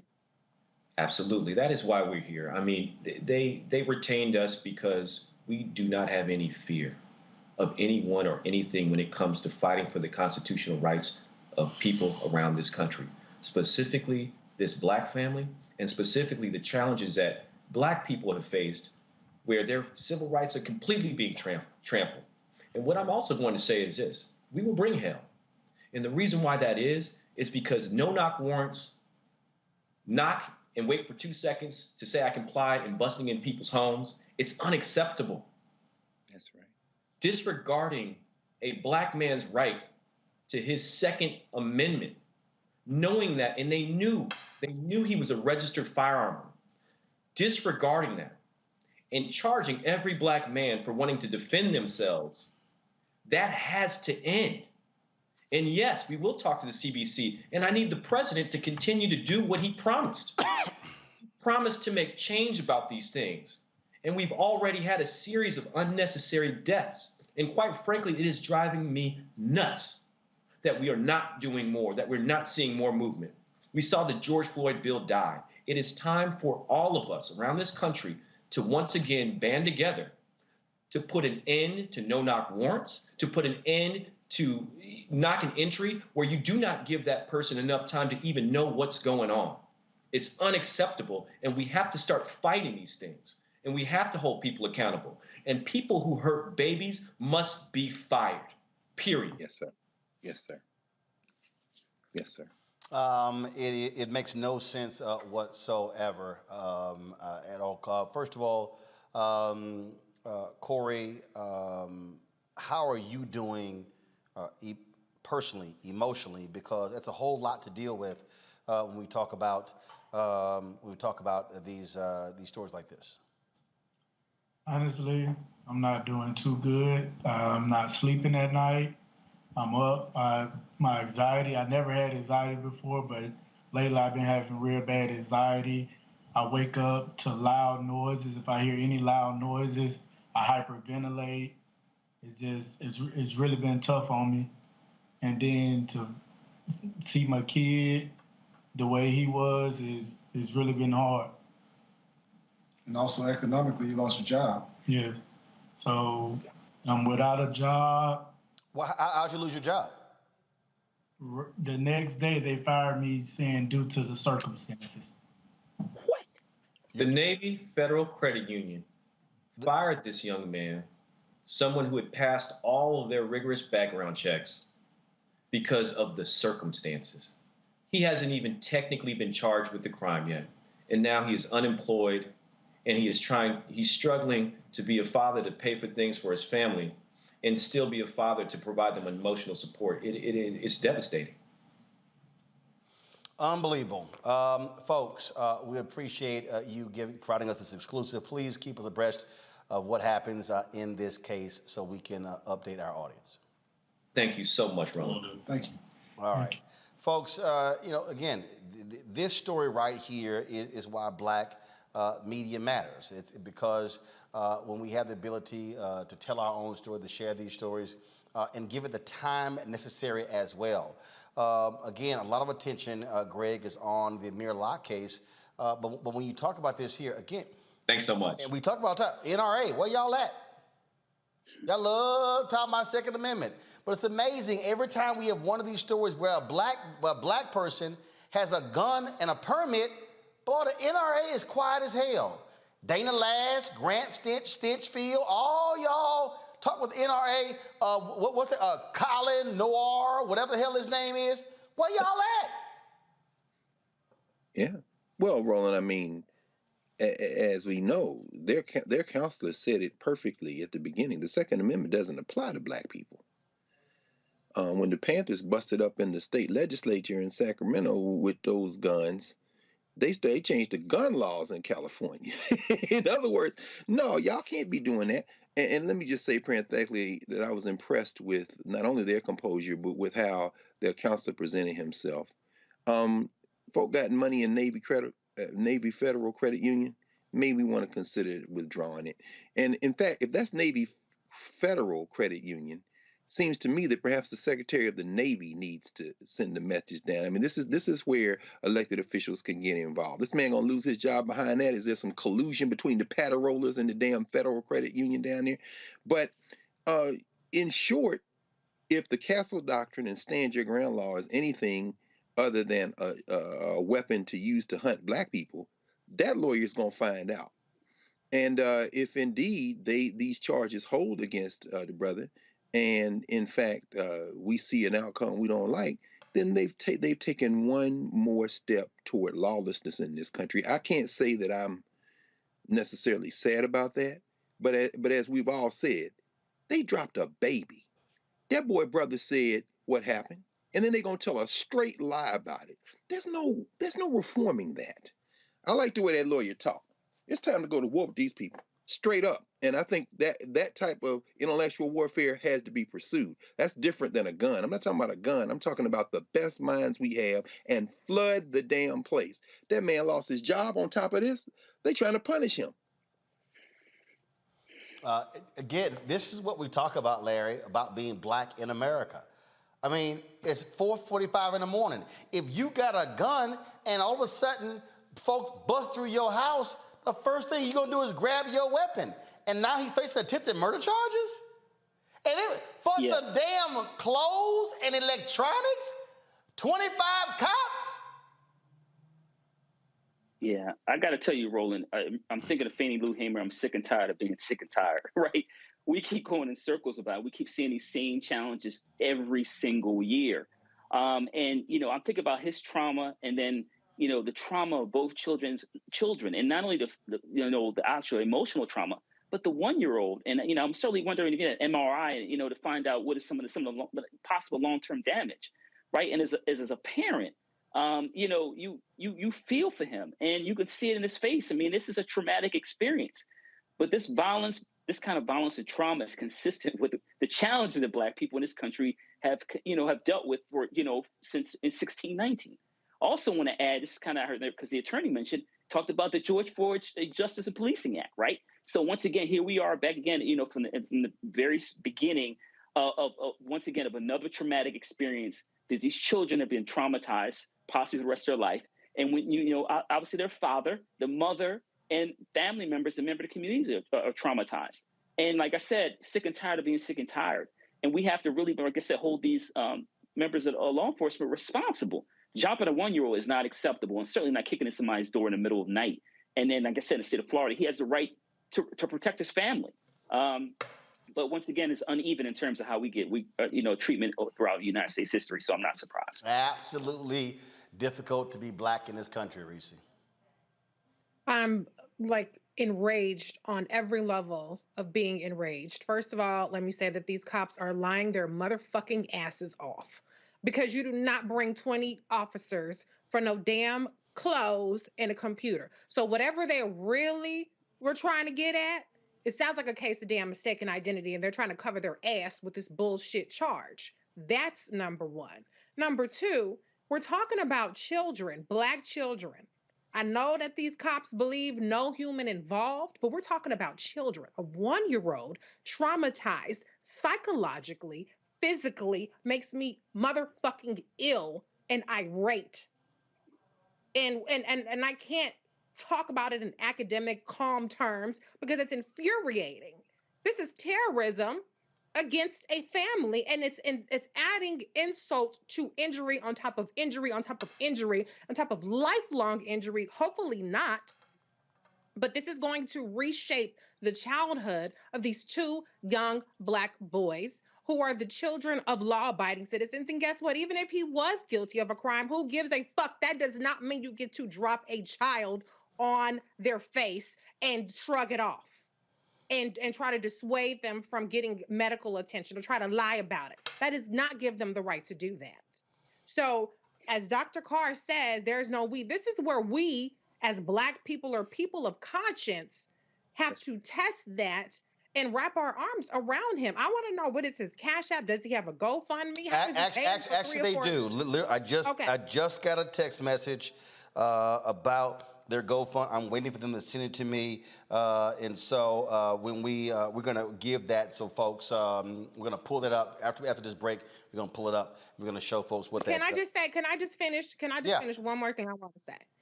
When these white boys get out there, when they Klan killing these paddle rollers, these slave patrol motherfuckers get out there killing people, they become millionaires. They become a cause. They ain't got to worry about shit for the rest of their life, let alone a conviction. They ain't got to worry about nothing. Kyle Rittenhouse out there chilling at the bar. And yet we have, when Black people are being terrorized by the system and they're being cruel and unusual punishment, it's just another story of Black people being mistreated. This is a story where we should all get behind, really wrapping our arms around this family and doing something about it. He should not be unemployed with the skills that he has in a virtual world where people can work remote. If you have a business that you can use his kind of help with, if you are a psychiatrist who can offer services, this is where we have to start being that community that we claim to be when we're looking for reparations and we're looking for everything else. Not that there's anything wrong with that, but we have to be more of a community and wrapping our arms around people like Mr. Moreno and Miss Dixon and these 2 babies. these two babies. We got to do better by them. If nobody else will do it, we got to do it. Folks, you have the GoFundMe ready? Okay, come on. Folks, this is, again, I keep telling y'all this here. This right here, why we don't do gossip, why we don't do mess. There are real stories that black people are being impacted by every single day that we cover, and we tell these stories. This is the GoFundMe page right here. Support baby Silent, Kayon, Moya, and Corey. Their goal is to raise $25,000. It was created 1 day ago. They've already raised $935. And so, folks, we want y'all to support them. Please pass this GoFundMe around as well. Share it. Spread it. To Reese's point, when that thug Kyle Rittenhouse did what he did, they raised $2 million. All those folks, Ricky Schroeder was out there supporting him, helping him with his legal bills, and so we want to be sure to support them as well. And so that's why. And let me also thank them for reaching out to black-owned media to tell this story with this exclusive.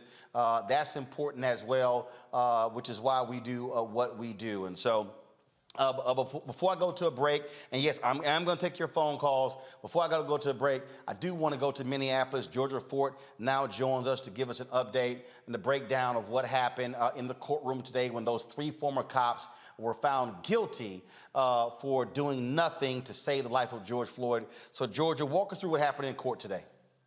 Well, we received an alert from the federal courthouse that the verdict was in this afternoon. We had about 15 minutes to get there before they announced it. And so when the judge opened up the courtroom, he announced that all 3 officers were found guilty on all charges. When Tutau, Thomas Lane, and Alexander King walked in, they had almost this arrogance and confidence that they were going to be found not guilty because it wasn't their knee that was on George Floyd's neck. But after the guilty came in on 2 of the 3 defendants, you started to see a change in atmosphere, even tears coming down the defendants' eyes. Lane specifically, we heard a lot of people thinking he was going to get off, but also thinking that the jury was going to be sympathetic for Officer Lane because his pregnant wife came to court every single day. But that's not the case. And so now that all 3 officers have been found guilty of not intervening, they've been found guilty of violating George Floyd's civil rights, the question that was asked to Floyd's brother and nephew is if they've talked to Attorney General Keith Ellison to find out whether or not the state trial is still necessary. They said that's a conversation that has not yet taken place and will soon be determined. But what we did hear from the Floyd family, Floyd's brother made a statement along with the U.S. Attorney's Office following the announcement of the verdict. And his brother, Floyd's brother, pointed to the many other injustices that have happened in Minneapolis. I know you've heard of Dante Wright, you've heard of Amir Locke, and he pointed to the fact that Kimberly Potter smiled in her mugshot and was only sentenced to 2 years with probably 16 months to serve. And the jury's still out on whether or not the officer who fatally shot Amir Locke will be held accountable. At this point, it's been 3 weeks since Locke was fatally shot.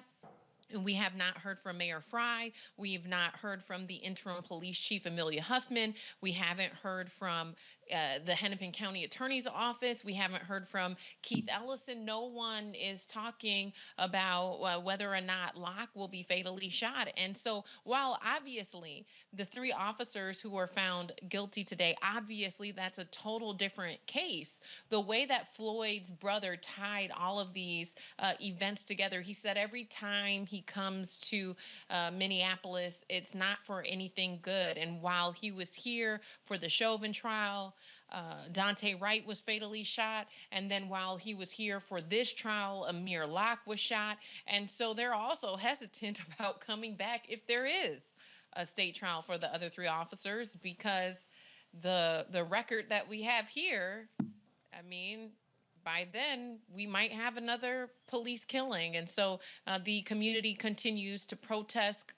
The community was even gathered today. Black men in the community, dozens of Black men, Grammy Award-winning artists from Mint Condition spoke out. We heard from doctors. We heard from individuals who work at colleges, all different professions. We heard from pastors who spoke out today demanding that the mayor, demanding that the interim police chief intervene, that Attorney Keith Ellison make a determination on the case, and that they release, in the case of Amir Locke, and that they release the rest of the footage. So in Minneapolis, although some would say that this is a step forward and it's a small victory, when you think of the bigger picture here, there's still a very long way to go. All right, Georgia Fort, we certainly appreciate it. Thank you so very much. Got to go to a break. We come back. We're going to talk to an official from Texas about that effort to get rid of tenure because Dan Patrick's hurt feelings. Also, we'll take your phone calls, folks. Call this number, please. If you want to weigh in about any of the stories we talked about, that exclusive story we just shared with you, as well as, of course, the other news, 202-890-1199, 202-890-1199. Got lots of folks holding. We're going to give you 30 seconds for each one of those callers, and so we're going to make that happen. We'll be right back on Roland Martin Unfiltered right here on the Black Star Network.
Don't you think it's time to get wealthy?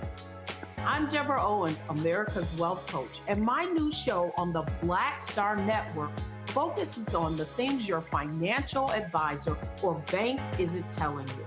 So watch Get Wealthy on the Black Star Network.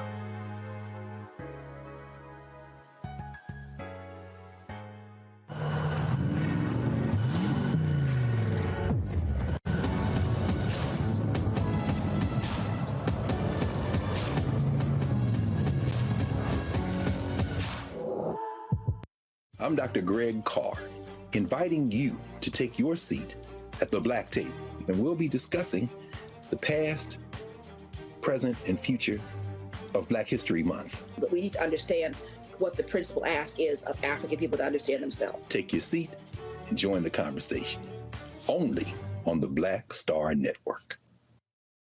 Folks, Black Star Network is here.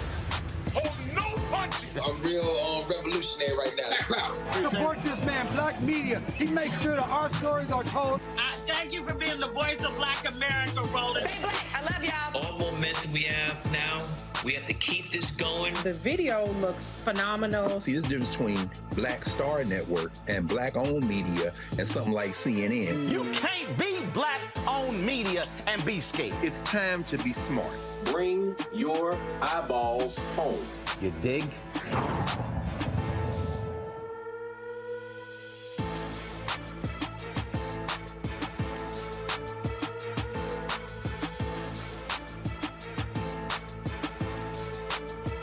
Hey, I'm Cupid, the maker of the Cupid Shuffle and the Wham Dance. What's going on? This is Tobias Trevelyan. And if you're ready, you are listening to and you are watching Roland Martin Unfiltered.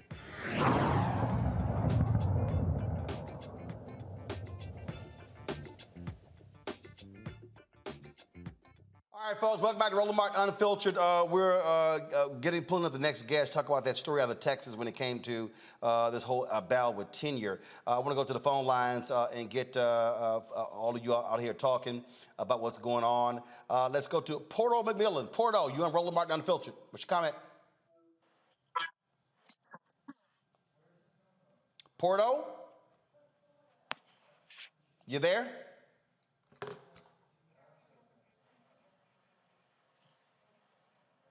Porto. Porto, can you hear me? You there? Okay, let me put Porto on hold, please. Is Bernice Parrish there? Bernice, can you hear me?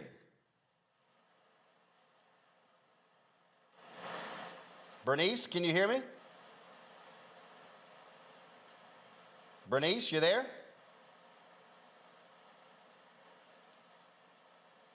Bernice, can you hear me?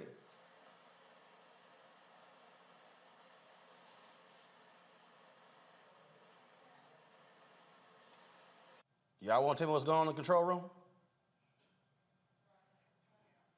Bernice, can you hear me? Bernice, guess not. All right, so here's what I'm going to do. We're going to, first of all, I need y'all to figure out what's going on, okay? Way too many problems in the control room today, all right? So we got lots of people who are on the phone lines. Let's get it together, all right? We're going to go back to talk about this story out of Texas when it comes to the issue with tenure. And we're seeing all of these different stories. We're seeing these things happen all across the country.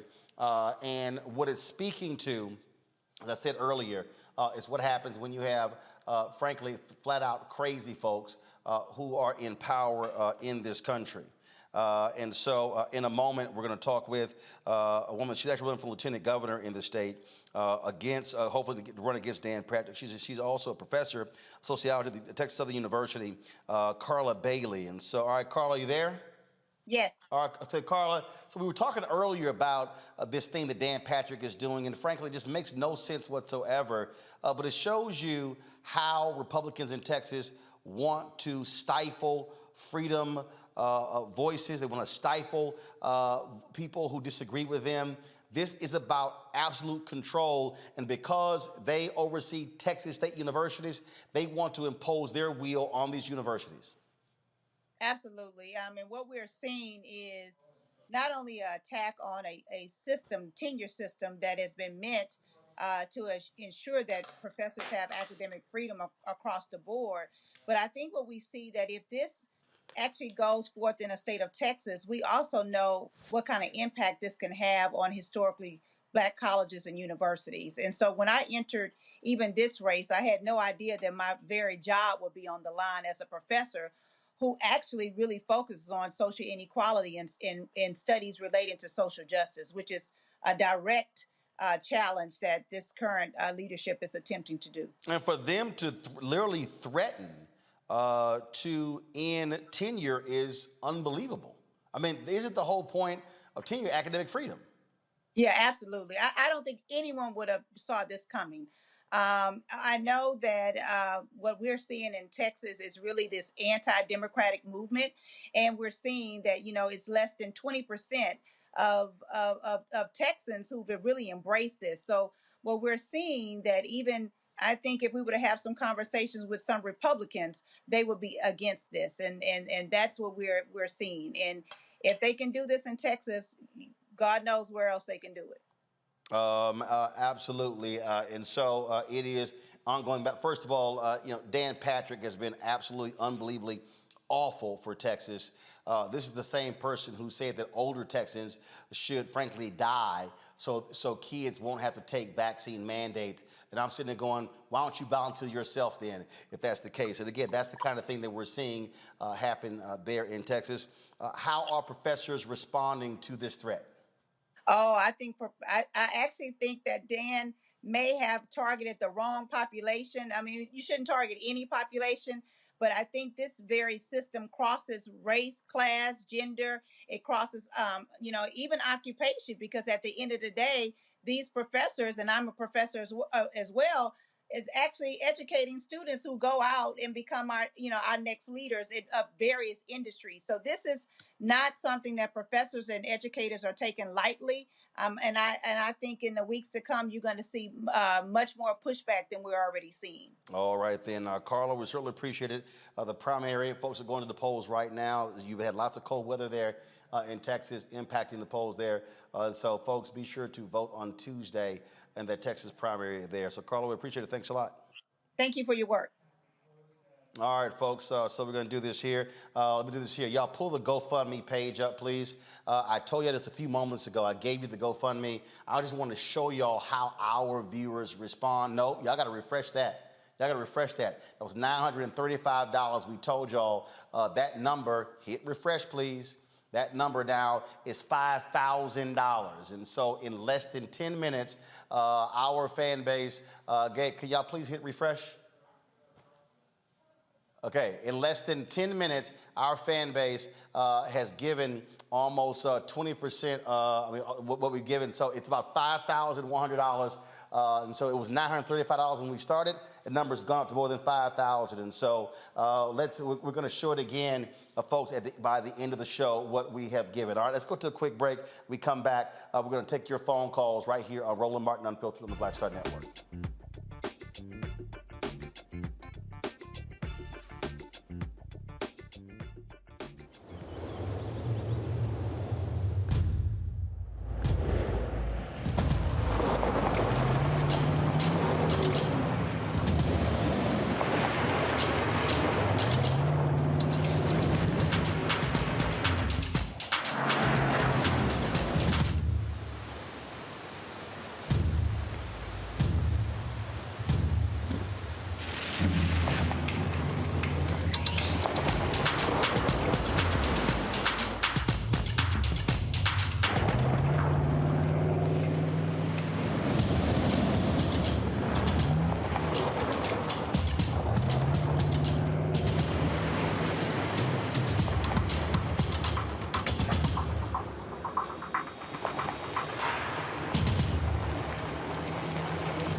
Black Star Network is here. Hold no punches. I'm real revolutionary right now. Support this man, Black Media. He makes sure that our stories are told. Thank you for being the voice of Black America, Roland. Stay black. I love y'all. All momentum we have now, we have to keep this going. The video looks phenomenal. See, this difference between Black Star Network and black-owned media and something like CNN. You can't be black-owned media and be scared. It's time to be smart. Bring your eyeballs home. You dig?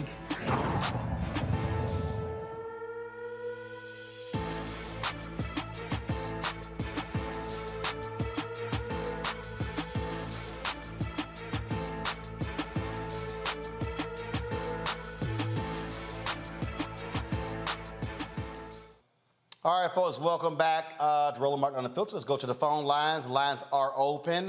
Porto, you there? Hey, Roland. Yep, what's your comment? I'd like to say thank you for what you're doing. I'm a big fan of yours. My grandmother's a big fan. We're both watching right now. She's been watching you for years on TV One. And I just wanted to comment about the story with the family from Pensacola. My heart goes out about them. And it's saddening. I plan to donate to the GoFundMe page after the show is over. And last thing I was going to say, Roland, I'm a voter. I'm a young voter. I'm in college right now. And I wanted to just thank you again for what you're doing. And keep watching. Enjoying the show. Well, Porter, I certainly appreciate that, man. Thank you so very much. Let's go to our next caller. I need to pull the screen up here, folks. Go to the next caller. Got it in. All right. We here. All right, you're on the air. Yep. You're on the air. All right, can they? Hello? Yes, you're on the air. Go ahead. Hi, Dr. Martin. How are you? Doing great. This is Miss Parrish. I'm a senior citizen, and I've been watching you since you was on the other television. I'm a senior citizen, and I have a couple of things, Mr. Martin. Thank you first. What's your comment? Can you hear me? Yeah, we got you. What's your comment? So do this here. I need you to turn your TV down because there's a delay. So just simply listen to me. Turn your TV down, and so go ahead with your comment. Okay, first, thank you for all you do and your people you have on. I'm thinking about James Baldwin when he says, we're the only people in America that didn't ask to come here. And on top of that, how can we talk about justice when the judicial system was built on corruption? Okay, great point. Great point. You're absolutely right. And again, this is, as some say, an experiment. Some would call it a failed experiment. Is that it? Any other comment? Yes, and then we talked about how they control us, and they're still doing it. The gun, the whip, and the Bible. Mm-hmm. All right. Great point. Great point. Thank you again. I appreciate it. Thanks a lot. Thank you again. Thank you very much. Next caller, please. Hello? Yep, you're on the air. Go ahead. Yes, Uncle Roland. My name's Lewis. I just wanted to give my comments, my 2 cents on the Russia-Ukraine situation. I'm just going to say this. Malcolm X warned us. If everybody thinks this has nothing to do with black people, you think those higher gas prices at the pump are going to hurt? We're in for a world of trouble. We're not fucking ready, to quote Reese. You quote Malcolm X and you quote Reese. Yes. If there's cussing involved, that means you quote Reese. Got it. All right, then. Thank you very much. Lewis, I appreciate it. Thanks a lot. See, look, Reese, you got folk calling in cussing. Hey, it's unfiltered. Oh man, let's go to North Jersey. Allison Kinsey. Allison, you're on Roland Martin Unfiltered on the Black Star Network. What's your comment? Hi, Uncle Ro. How are you? I'm doing great. Well, I gotta say that I enjoy your show, and my money come out every year for you. I appreciate it. Thank you. And Brother Carr, please don't put any more books up because I seem to buy every one you put up. Oh no! But if you do that, buy it through a black bookstore. Right. I do. And Reese, my niece looks just like you. But I told her if she cuss like you, we're gonna have a fight. Oh. Now, hey, I can't. I can cuss. I don't know about her. What I wanted to say was, when I was in high school, I had a Jewish teacher. You know, everybody had their issues with her, but the one thing that she did show us in a predominantly black school, which is now predominantly Hispanic, she showed us a movie about a white rabbit and the black rabbit. She showed how the law applies to the white rabbit and how the law applies to the black rabbit.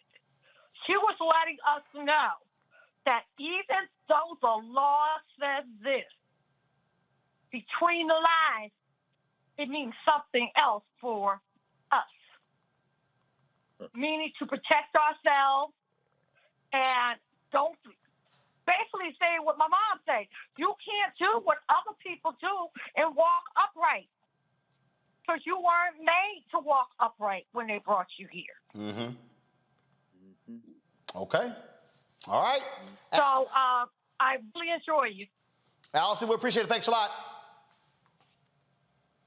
Chandra Woodley from New York. Hey, Chandra. Good evening, Roland, and distinguished guests. I love you all. You cannot teach or learn empathy. You either have it or you don't. And I will explain why I care about what's going on in in Ukraine. 30 years ago, Ukraine was the third largest nuclear power in the world.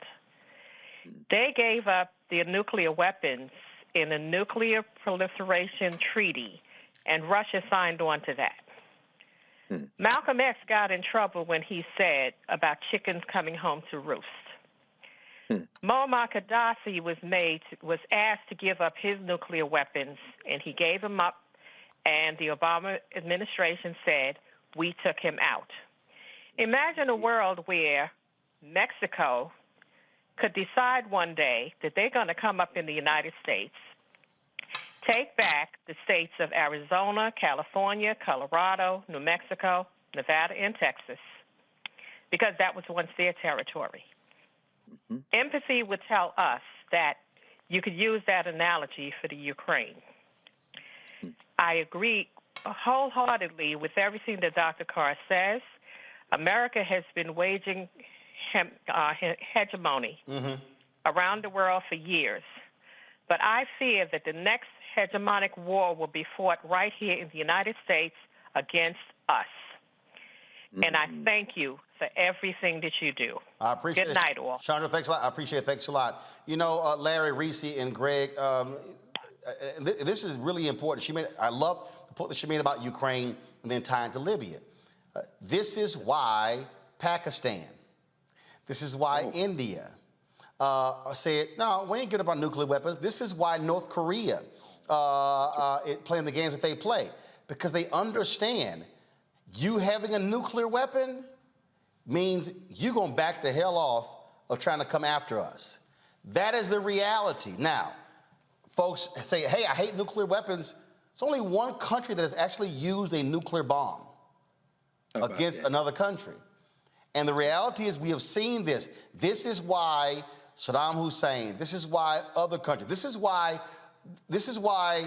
you've never had Israel officially state that they have a nuclear bomb, even though we know they do.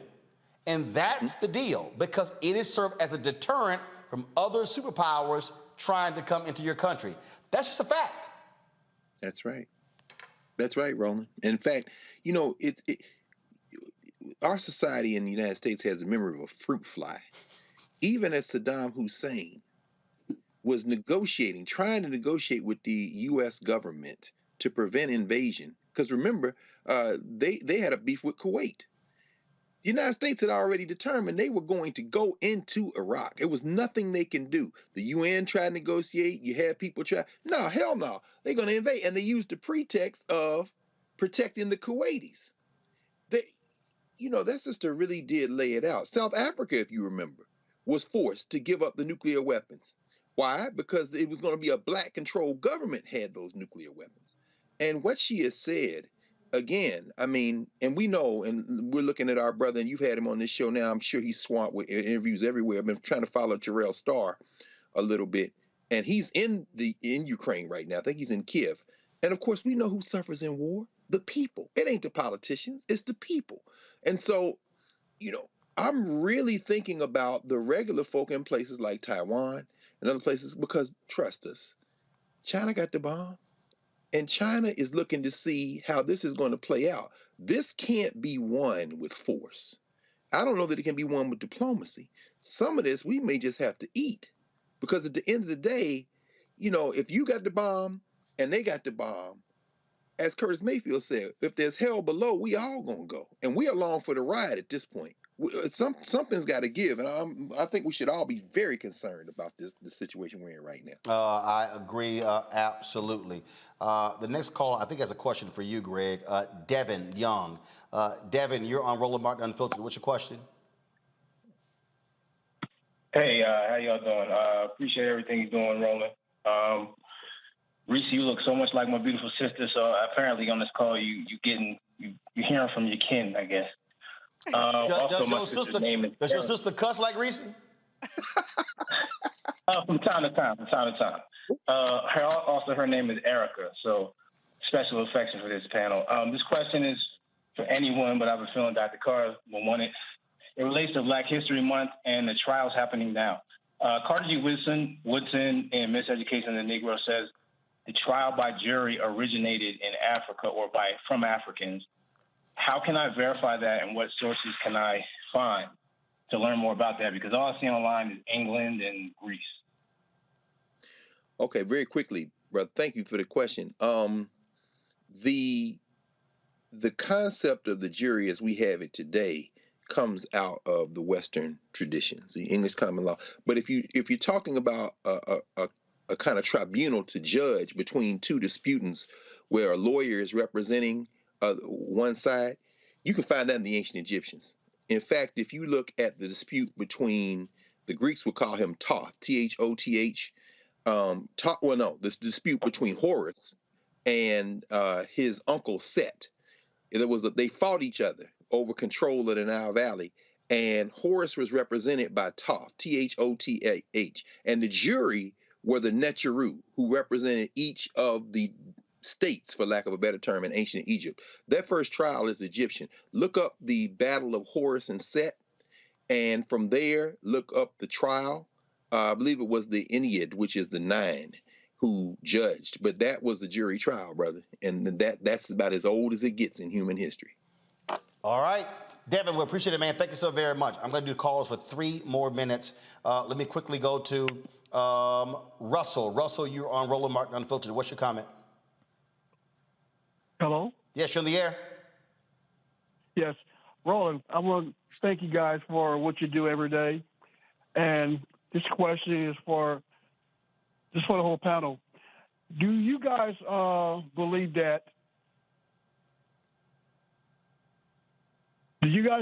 that Putin and Trump are in cahoots to establish this war to try and have a diversion because of the insurrection of January 6th? No. I think what you have is clearly Putin was in cahoots with Donald Trump. Donald Trump did everything. In fact, when Donald Trump met with Putin, he met privately, had the translator destroy the notes of their meeting. Normally, when presidents meet with foreign leaders, they literally have a copy of what was said and it's placed with the National Security Advisor. Donald Trump had those destroyed. So clearly, you got something going on right there. And there's no doubt that Putin preferred to have Trump in the Oval Office. That's why Donald Trump ain't got no business even being near the Oval Office, because we can't trust a damn thing that he said, or Putin as well. Okay? I have one more question, Roland. Okay. Go ahead. Roland, I got one more question. I know you give a lot of advice to the Democratic committee.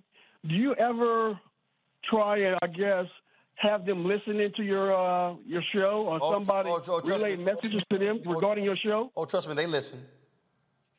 Oh, they listen. And trust me, I hear from the White House, or I hear from the DNC. And what people understand is we make it perfectly clear that we're going to be honest with them on every single turn. So they know exactly where we stand on these issues. And they don't just hear from the show, they hear from me directly. Okay? All right. I appreciate it, sir. Thank you so very much. Let me see here. Keith Darnell. Keith Darnell, you're on Roland Martin Unfiltered. What's your comment? Keith? Keith, you there? Going once, going twice, Keith. All right, next caller. Keith, you there? Keith? I'm gonna drop you. Sorry, Keith. Robert James from Arizona. Robert, what's your comment? Robert, you're on the air. Hi, Ro. Look at that pretty Reese. Look at you, girl, with your cussing self. And hi, Dr. Greg, and the handsome man in the bow tie. How you doing? That's Larry. This is Larry's first time on the panel, so he getting hazed early on. I love all of you. This is my favorite panel right here. Y'all are it, but I like your show, Roland. I appreciate it. Y'all doing great work. Y'all doing God's work, so keep it up. I appreciate it. Thank you so very much. What's your comment? I'm just flabbergasted. I looked at that baby's nose, and I'm just trying to keep my spirits up because I'm just, and I'm glad I found the GoFundMe. So thank you for sharing that, Reese. And they're in my prayers. They're not going to get away with this. Those demons are not going to get away with this. You trust me. Well, that's precisely why. There's a law of reciprocity. Well, you're absolutely right. That's one of the reasons why it's important for us to get these stories out so people are aware of what happens. And so it absolutely matters. We appreciate your phone call. Thanks a lot. God bless y'all. Thank you very much. I'm going to close this out this way. I'm going to go Larry, Reese, and then Greg. Again, I think back to a story. I think back. I was on a State of Black Media call today with Graham Media Group, and we were talking about content. We were talking about these things. What happens, how Black people see things differently from white people.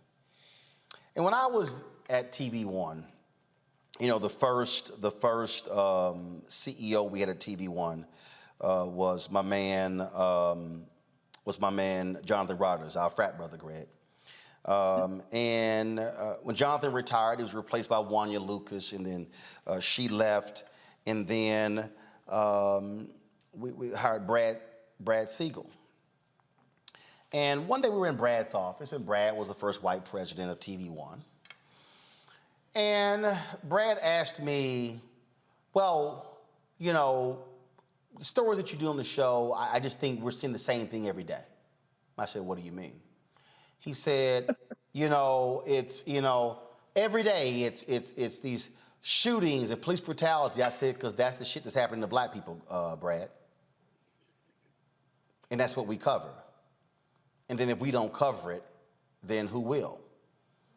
And so he wanted me to do this thing where to sort of explain why we were doing certain stories. And I said, why would I do that?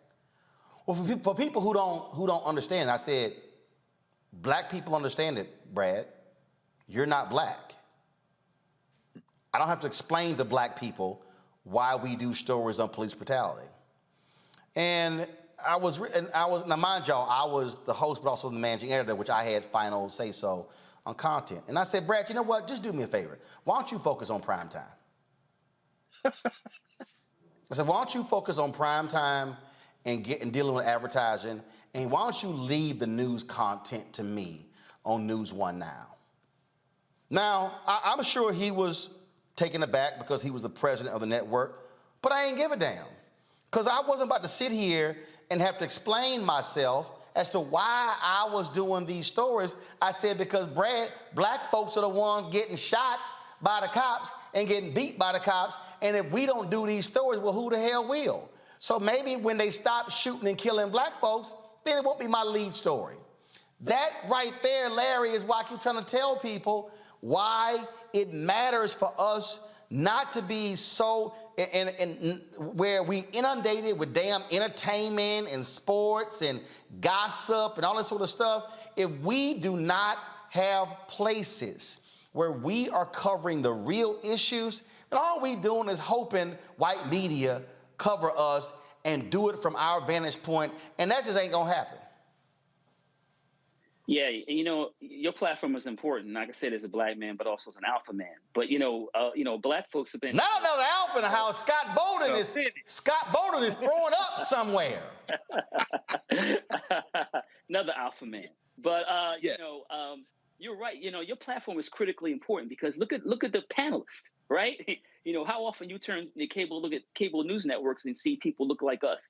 But you're right. As a Black man, I always tell my students that I'm a Black man first, right? So when I get in my car, drive around, I have the same concerns that every other Black man does in America. And as a father of a Black male son, those stressors, anxiety from worried about his safety is something that's a part of our day-to-day lives. So listen, Roland, like I said, you keep doing what you're doing. This is critically important. I appreciate the opportunity for the platform. And as someone, like I said, I was a Black man, but as a researcher who writes about racism, Black people are catching hell in this country.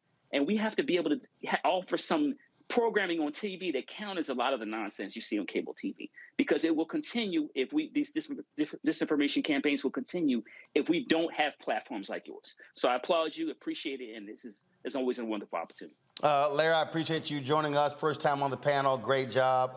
And, of course, see, you didn't put the alpha part in your email when you asked to come on the show. Yes, I did. You missed it. You did? I must have missed that. I must have missed that part there. You missed it. I must have missed that one. Reese, again, first of all, y'all, show me the latest. Give me the latest. And, again, this is the power of Black-owned media. When we started this, they had $935. We've almost hit 90, but first of all, we've actually exceeded that, in that that's now multiplied, gone from $935 to $9,368. And the thing is, when you go on these other networks, they ain't gonna put that GoFundMe up. This is why our voices matter. Reese, go ahead. Right. This is where that community is built. This is where we are the ones who are going to be the change that we want to see. We don't have to beg for coverage. We don't have to beg for scraps of representation and being talked about briefly in very narrow lenses. We have a broad array of concerns, of expertise, and people who can provide opinions that are not monolithic. And that's the importance of the Black Star Network, of the programming, in addition to Roland Martin Unfiltered and of Roland Martin Unfiltered, because this is really where you can get the facts. And this is where it's not about the cool kids club and who knows who and who's gonna keep looking out for who. It's about the folks who have the knowledge and the folks who are going to give it to you real straight up, no chaser. And you ain't got to agree with everything that everybody has to say, but we don't have to continue looking and begging elsewhere to get the kind of representation that we get here every single night on Roland Martin Unfiltered. It ain't about what's going viral with Don Let Me said or somebody else on the white-facing networks. We say that stuff every day. It ain't nothing new over here. So we have to value, and I've said that, it's been a while since I've said this, but we have to value our own shit. And we have to value the expertise in the words and the sentiment that comes from our own shit. And when we do that, then we'll get even more eyes and we'll get even more power and we'll get even more community and we'll get stronger together when we put the value on what we can produce like we do the other stuff. And you know, Greg, I wasn't initially going to mention this, but I'm just going to go ahead real quick. You know, I had a little back and forth today with Jason Lee with Hollywood Unlocked. Because for 3 days, they've been reporting that Queen Elizabeth died. And I'm like, y'all the only ones in the world. So y'all got the scoop, and he's been doubling, tripling down. And so I had a few choice words on their Instagram page about it. And I said, let me be clear. I've taken the Shade Room, Black Enterprise, other folks to task when they have stuff didn't report properly. That was just wrong and Black-owned media. So he decided to come at me, blasting me, call me a coon, the N-word. So I blocked him on Twitter. And I said, I don't let nobody call me that. And he's all upset, mad. And here's the deal. If y'all go look at the post on Instagram and Twitter where he's going off on me, all the folk underneath the comments are blasting him for shoddy reporting. So it actually backfired on him. Then a little bit earlier today, about 8 hours ago, he tweeted how he has the receipts on me losing advertisers. Well, 8 hours later, he ain't brought no receipts out. See, Jason needs to understand, I'm a grown-ass man. That gossip stuff don't work on me. He even said, oh, folk, don't nobody 90 and under, nobody under 90 know who you are. Really? What? But it's amazing how many folk responded. And see, the thing here is this here. I love to see new Black-owned media outlets launched. But you still got to have credibility. You still got to have integrity. And so I'm about to tweet to Jason. Jason, y'all want to do something? Why don't you amplify the GoFundMe? Why don't you amplify the exclusive that we just had on that family? Since he actually said, I ain't broken no stories in a long time.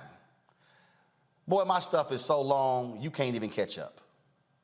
But the thing I need people to understand is, if we do not have real journalists and covering real news, all we are going to be doing is gossiping about what Kanye did, his new album and something else.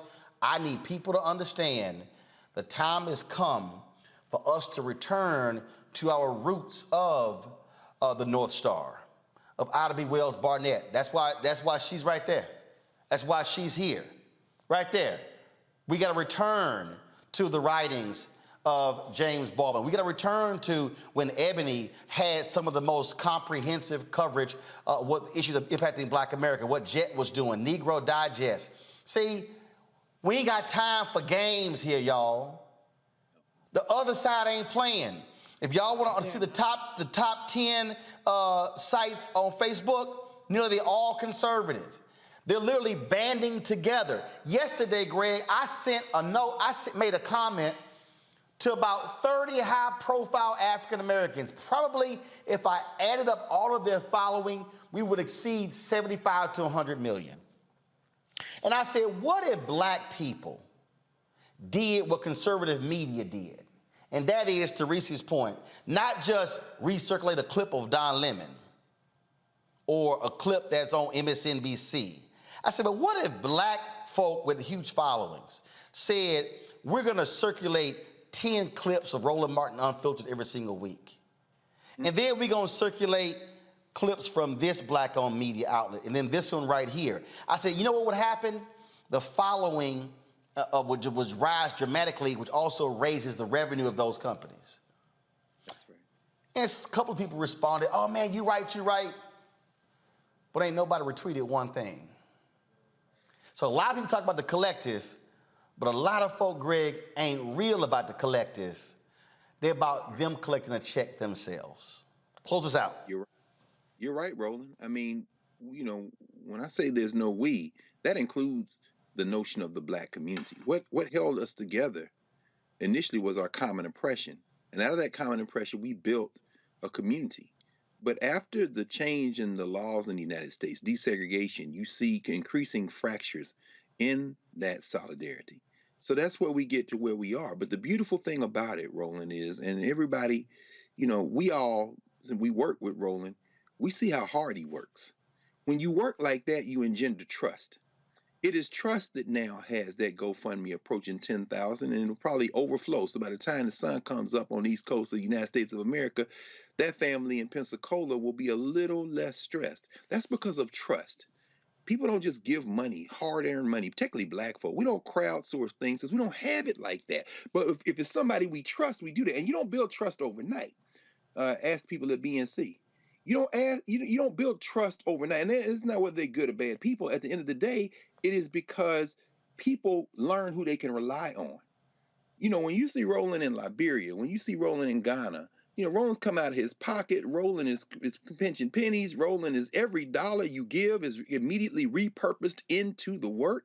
And so people will then say, well, I'll give $1.25 next time, $1.50 next time. And as it catches fire, that baby's face and that story of what happened to them in Pensacola, I suspect on this trajectory will become international news. And then you'll see Don Lemon looking very worried as he interviews the family. Then you see, how many times have we seen you break a story that a few weeks later, everybody is on it? That's because the Black people know we trust you first. And I'm going to end with this. This Ukraine thing, you know, as I'm listening, you know, tonight and we're having this conversation, one word keeps coming back. One word that Ida B. Wells used when she was writing about lynch law and all its phases: impunity. Impunity. Those cops kicked in that door with impunity. They did it because they can get away with it. We have to stop them. Vladimir Putin invaded Ukraine because nobody stopped him in 2014 when he took Crimea. You know what it looks like? And people are starting to say this, but I'm going to end with this. As Gil Scott-Heron said in his famous poem song, ... did it ... the ghetto code, damned if I know. He says it's looking like Hitler in 38. Did they move to stop Hitler before it was too late? In 1938, Adolf Hitler, head of the National Socialist Party in Germany, said that Germans had a right to self-determination. And any Germans living in Czechoslovakia, any Germans living in Hungary had the right to be self-determining. And you know who didn't stop Hitler when he sent his tanks into Czechoslovakia in 1938? The rest of Europe. They called it the Lightning War, the Blitzkrieg. That's what happens when you blitz a quarterback. It came from the Blitzkrieg, the Lightning War. And when they didn't stop Hitler in 38, You fast forward a couple of years, that's World War II. We are on the verge now. They didn't stop Putin in 2014. They not gonna stop him now. This is serious ass business. But whether it's Putin in Ukraine or these white boys in Pensacola, impunity. The time to stop a thing is right now. And when you're watching Roland Martin Unfiltered, when you're watching the Black Star Network, what you are watching is somebody who is willing to stand up and say, we can stop them, we can be a community, we will do it. And every time you say it, Roland, a few more people say, you right, you right. And a few more people say, you right, you right. And now we reach critical mass, and then we get another critical mass, and that's how we get free. Folks, I want to show y'all what y'all did. When we started, we put that GoFundMe up. It was $935. Less than an hour. It's now $10,682. Y'all did that. Please share it and spread it. I'm gonna close this way. One of the reasons why I ask y'all to support what we do, not just for this, and trust me, every dollar does count. And Greg said that we ain't got it like that. When I was in Liberia, the average person makes $1.50 a day. The drivers that they hired to take us around were paid $20 a day. We were responsible for overtime and tip. So when they calculated it, they actually, the two drivers, I handed them $800. There was a young brother, Alpha, Jeremiah, who was on our team. Jeremiah makes $100 a week teaching kids how to play soccer. He played soccer at Dallas Baptist University and the University of Houston. He makes $100 a week teaching kids how to play soccer. He's working 6-7 hours a day. When we left Liberia, after 8 days of work on our team, he was paid $2,000. He literally earned in 8 days what he would earn in almost 20 weeks in Liberia. So what I need y'all to understand, when you support this show, we are placing money back in the hands of Black people in America and also in other parts. Because what I'm not going to do is travel to Africa and then say, I'm gonna give you $50. No, I'm gonna pay you what's right and what's fair. And so support us in what we do. Here's how you can give. The P.O. Box, we have it, 57196, Washington, D.C., 20037. Cash App, $RM Unfiltered, PayPal, R Martin Unfiltered, Venmo's RM Unfiltered, Zelle is roland@rolandsmartin.com, roland@rolandmartinunfiltered.com. We are building something, and let me be clear, it ain't gonna be gossip. It's not gonna be mess. I don't do reality people on this show because somebody has gotta speak truth to the news and the issues that impact our people. Larry, Greg, Reese, I appreciate it. Thanks a lot. Folks, I will see you guys tomorrow right here on Roland Martin Unfiltered. Sorry for going long. That was not the plan today, but those things happen. I'll see you tomorrow. Ho!